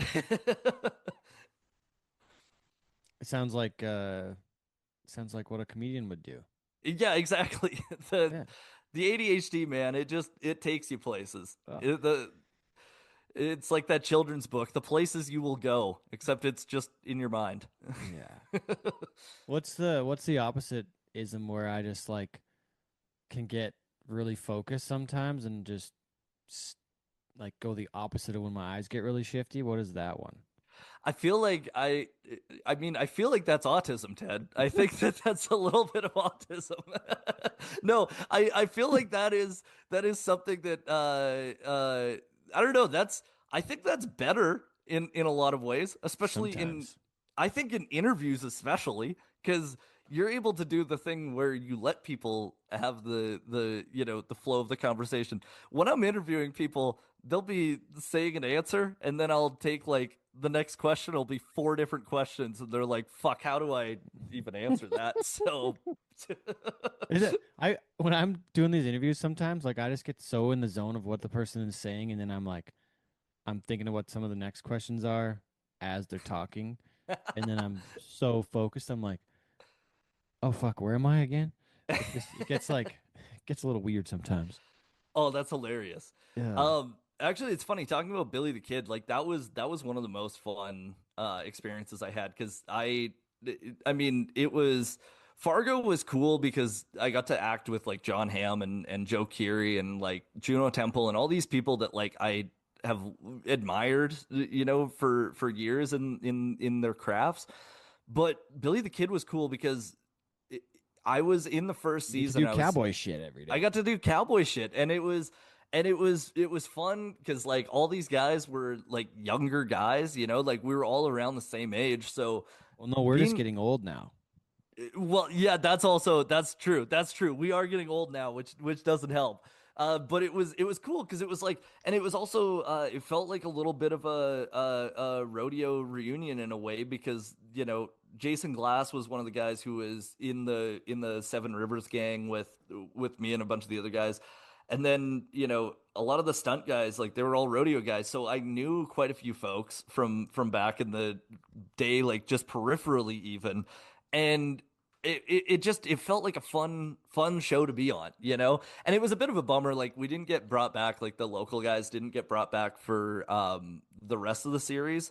We all got recast with LA guys, which that sucked. That was a bit of a bummer.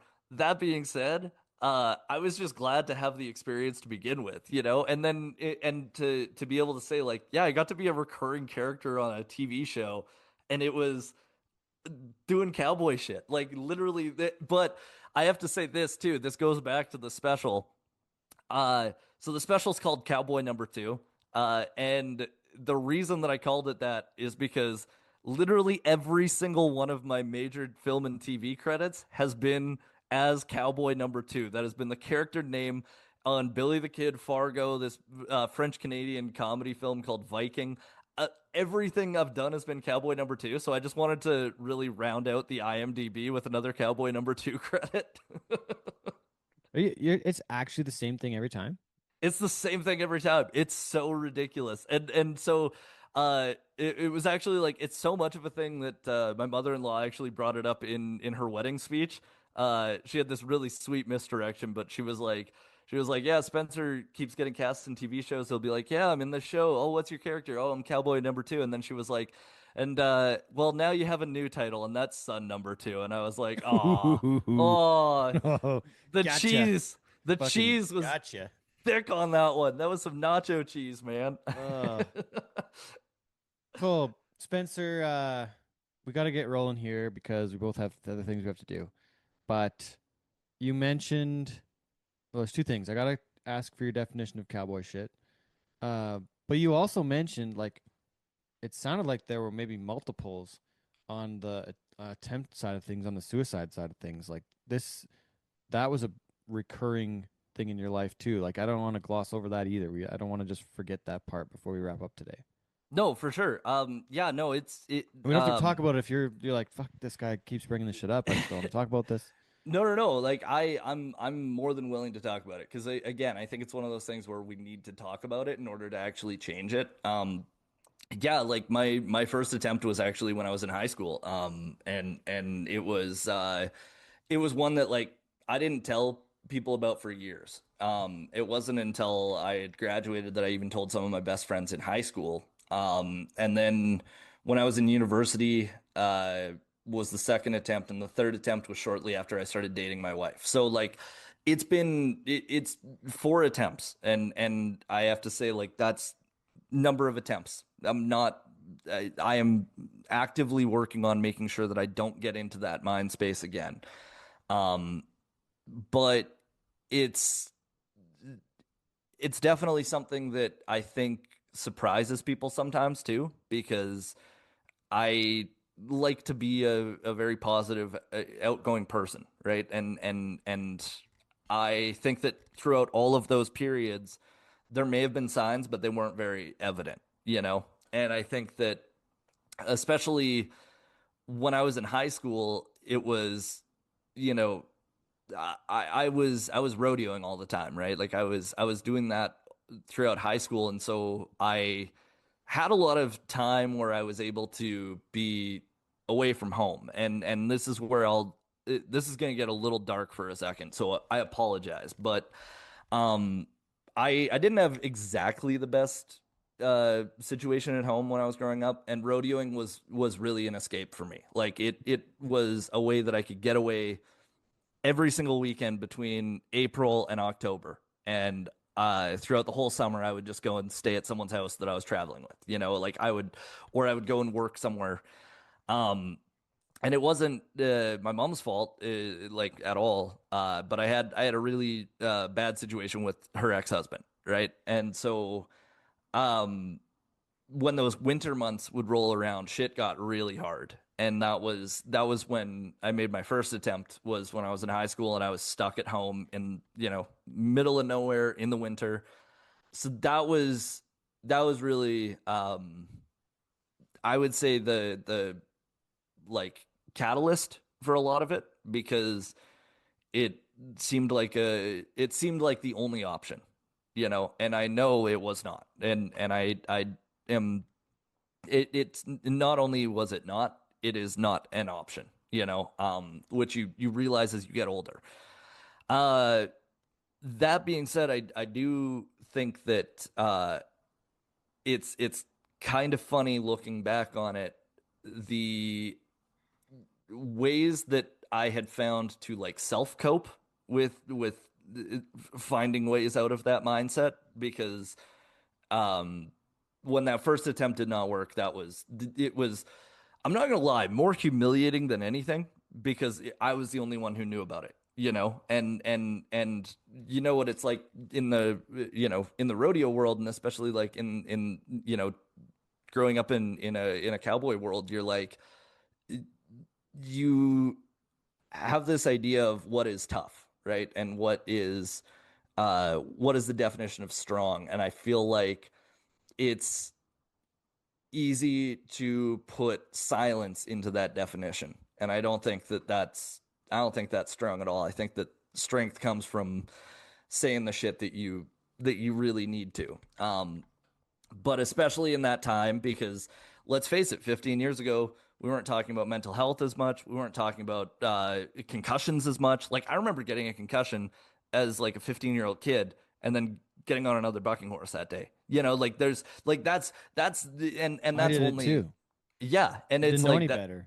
we didn't know any better, and it was this idea of toughness, right? And I don't think that is, you know, it's such a cliche thing to say, and I hate the term, but when it comes to like the idea of toxic masculinity, I think that is the textbook definition is like staying silent. Because I think that's a scary. You're battling. There's no reason to battle yourself, but if you are in a battle with yourself, you need to talk to somebody about it. So yeah, I don't know if I even answered that question very well. I apologize. Well, I think about that, and I still get made fun of for the Motrin comment that ended up on Hell on Hooves that time, because I was traveling with Ty Posabon and Tanner Yeah, Byrne that weekend, and I got landed on my head at Airdrie, and then we were driving overnight, and we're going to Williams Lake, and what happened? And I never got on the next day in Williams Lake because I was like, oh fuck, my head hurts. But I just I was like, we were driving overnight, and then somebody asked me to drive, and I was like, oh, I can't drive. I just took 2 Motrins, and then they called me like Motrin forever, and they like I felt like I was a pussy because I didn't get on the next day, and like I had done it before in high school, like 2007. I was at the high school finals in Panoka, got my head hit the first day, and it wasn't like a knockout, but hit my head hard enough that I didn't know what was going on. I was very, like didn't think I paid my entry fees, and I was fucked right up, right? And then got on the next 2 days, didn't know any better, and probably hit my head again the rest of the weekend. And the rest of the summer, I don't think I didn't do fuck all. Like I didn't do very good, right? yeah. Uh, and then had plenty more concussions over the years, but yeah, it was like, oh fuck, you just hit your head, you're fine. You don't need to not get on. Like that was the thing at the time.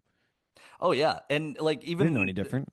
like we talked about it briefly earlier, but like when I got my head stepped on, uh, at the time I was like in third place in the novice standings in the CCA, and the top three went to the finals, right? So I got my head stepped on, and then 2 weeks later, I snuck out to a rodeo, hitchhiked to get there because I was still 15, wasn't old enough to drive. And then I ended up getting in an even worse wreck and Uh-oh. then had an even worse concussion, because at the time, You're not healed nobody up yet. said, oh, look, you should probably take probably honestly 3 months off because you just had extreme trauma to your head. Do you think Uh, do you think that's what caused the issues on your like on the suicide attempts or on the mental health? Like do you think it was concussion based? I don't think that it's helped. I wouldn't say that it's the sole reason though. Like Okay. I think that there's other reasons that I would point to as like maybe it's trauma that's been there for a while and the grief that comes with that and everything else. I would say that the concussions have not helped, especially at such a young age. As again, we're finding out the older that we get and the more information that comes out about head injuries and mental health and everything. It's like there are things that I can see definitely did not help with my situation. This is where I'm gonna say a very hot take, Ted. I strongly believe I don't give a damn who you are, and I don't care what the argument is. I think that helmets in bull riding specifically should definitely be a thing. And I think that the argument of I ride better when I don't have a helmet on because my head's not weighed down as much is stupid. And if your helmet is weighing your head down that much, don't be a goddamn bull rider because you're not strong enough to even hold your head up right. Come on, piss off, get out of here. Because I know that the other argument is, yeah, but you're gonna try and avoid getting your head hit and whatever. But if you have a helmet on, you're still gonna try to avoid having your head hit. I don't know about you, but like when I was riding bulls, I didn't want to knock my skull into the back of the bull's head. I wanted to, keep my chest out, keep my chin down, keep my fucking head away, So I don't know. That's my controversial opinion. I know somebody's gonna light me up in the comments on that one. I just strongly believe that like we have the knowledge that there is preventative things that can help with head injuries. And I think that the argument of it's not cowboy is silly because if you really want to talk about what is and isn't cowboy, you need to be not living in your house, sleeping in a tent, and shitting in a bucket because that's real cowboy shit. If you really want to get into it, up against a tree, there's no yeah. buckets up there. The on the helmet side of things, I don't think I ever got on a bull without a helmet. I think there was times when I thought I was invincible having the helmet on, and I think that hurt me because I was a little more free rolling on it. And even like JB Mooney rode in a helmet for probably 7 to 10 years of his career. He ditched it eventually, and that kind of became his persona. But he rode in a helmet for many of the early years of his career. But I've never asked the question on why he ditched it specifically, or, like I think the same thing happened with Kai Hamilton, and then he ended up going without it. The face issues or injuries, the tough Hedeman bodacious, that was going to save his face if he would have had a helmet, but he would have never worn a helmet because he was tough Hedeman. I think he wore the cage for a while, the face cage thing, which is wild that those things were even a thing. That's not even close to a helmet. The Ednei Kaminhas, whatever the fuck that thing was. But then also getting stepped on, right? Like Brent Thurman at the NFR, he passed away from I think his head got stepped on, right? Where like I had one I was thinking about this morning. I don't know why, but probably because I shit my pants when it happened because I got my foot hung in the flank, and then I came out because the bull like stepped in my head, and I got thinking about that one today. And like I probably would have died if I didn't have the helmet that day, just based on the pressure on my head, and that helmet probably deflected the hoof enough. Still hurt that way, but anyways, sidebar. Yeah, I think that it's probably saved. The helmets have definitely saved some lives, but I don't think they're saving concussions as much because of the brain trauma. That part's not being helped by concussions, in my opinion. The brain getting mashed around inside your skull is going to happen regardless. And I definitely I'll agree with you there. I'll concede that side of my argument. I definitely agree with you on that. I think that mouth guards do help with concussions. There has been a lot of research about that. Like because just the way that it sits in your mouth, it forces your tongue a certain way. It keeps your jaw open a certain amount that like you're not clanking your mouth if so that does help a little bit. But again, the end of the day, you get your head stepped on, you're getting a concussion. It doesn't matter if you have a helmet or not. You smack your head around. But man, okay, what the fuck is the thing with Gavin Adcock? We got to touch on that before we wrap up here. I got to run now too here pretty soon. But what the hell's going on with this guy? Oh Jesus. Okay, so did this start with him trying to fight Zach Bryan? It actually started before that, and I was so happy when that happened because it was just another reason to make fun of this guy. I don't mind some of his music actually, though. I've kind of started listening to it. I was like, I've heard him kind of come up, and I'm like, oh, it's actually some decent songs, but just some of the other side of it looks so fucking weird. Like I don't know what he was trying to do with fighting Bryan, but like what, I don't know. Anyways, well, proceed. Okay, I'll just say this. Like I started following him when he was at like 10,000 followers, something like that on Instagram. Like he popped up, and him and I actually followed each other. And so I thought at the time, I was like, oh, it's some emerging artist. Like, yeah, I'll follow him. Like I've worked in radio. I had a music podcast for a long time. Like I like to see what's happening with music. So anyways, I'm following this guy, and it's like everything's fine, but then he just started like mouthing off on everybody in the music industry. It was like Beyonce's not country, and I'm like, okay, you're talking about Morgan Wallen being country though, and I don't know if you can make the argument that Beyonce's music isn't country if trap beats with a banjo is country, you know? So and okay, before I get torn up in the comments, I also don't think that Beyonce's album is country. I'm just saying you you can't say that that's that different from a lot of pop country that is out right now. No, it's not different, hardly different at all. Exactly. And so I think Post Malone did country way better than Beyonce. I would 100% agree. It's more authentic. He used authentic country music artists and merged with them, where Beyonce tried to dabble in country. I think she did okay, but it wasn't authentic like the way Posty did it. It wasn't, yeah, like you said, it wasn't grounded. It didn't have that real feel to it.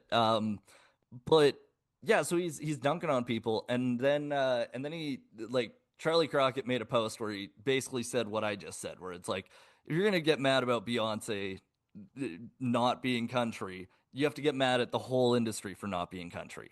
And then Adcock took that as a personal affront, started shitting on him. I dunked on him in the comments just once. I just said, this is a terrible take. He deleted the comment.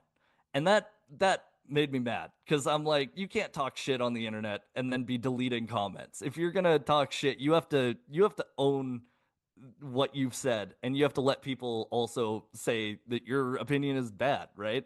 So he deleted the comment. I was like, fuck this. I made a whole video just making fun of him.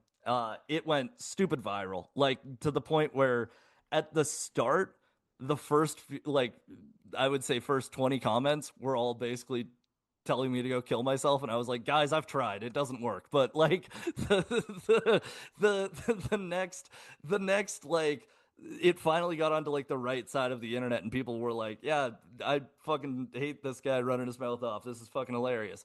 So it started with that. Then I found out through the grapevine that apparently it really got under his skin. The video really got under his skin, and his team was telling him not to respond because, like I said, it went viral. And then so I changed his whole Wikipedia to have a whole section about me and about how I'm his king ruler and whatever else.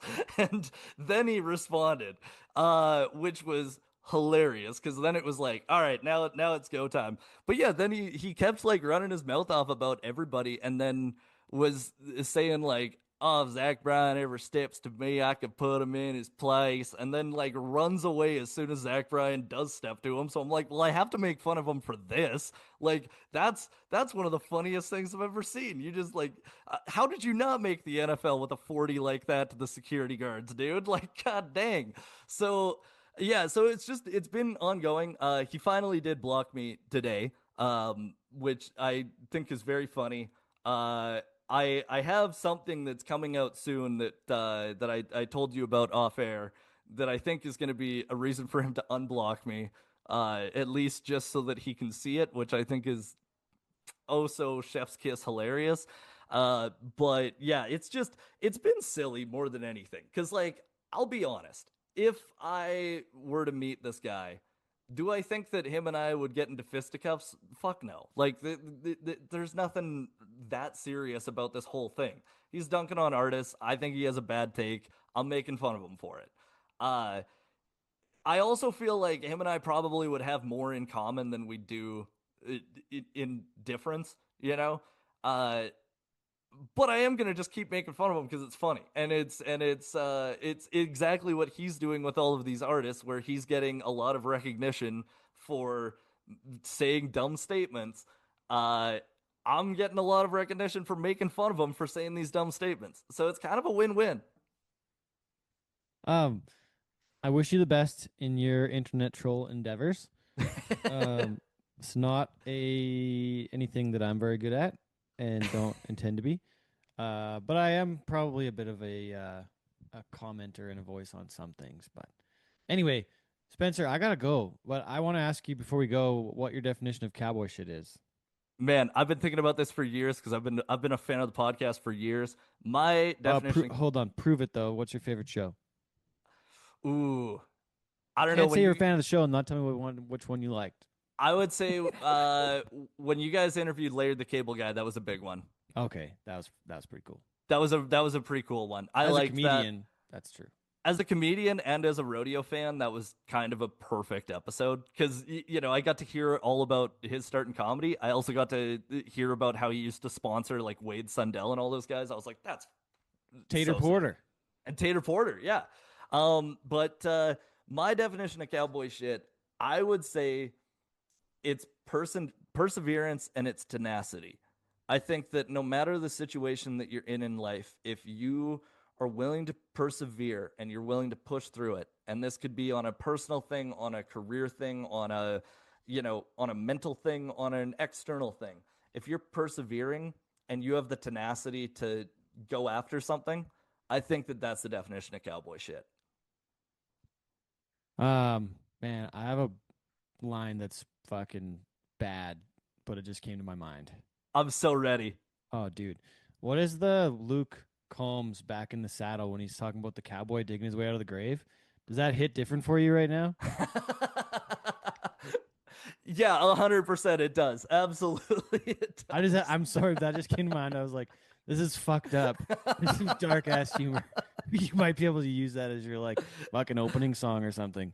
Oh, dude, that's so funny. It's fucked up. You know what? Fucked up is sometimes the funniest shit. I think that was great. God. Oh god. I don't mean to make fun of it, but like it seems like you're doing good. No, I am, and I listen. Humor is more than welcome. I think that but yeah, I think that would be my definition of cowboy shit. Perseverance, tenacity, and a good fucking joke once in a while. Because I don't think I've ever met a cowboy who doesn't laugh at some shit that's a little too fucked up. And if they don't, then they're probably not.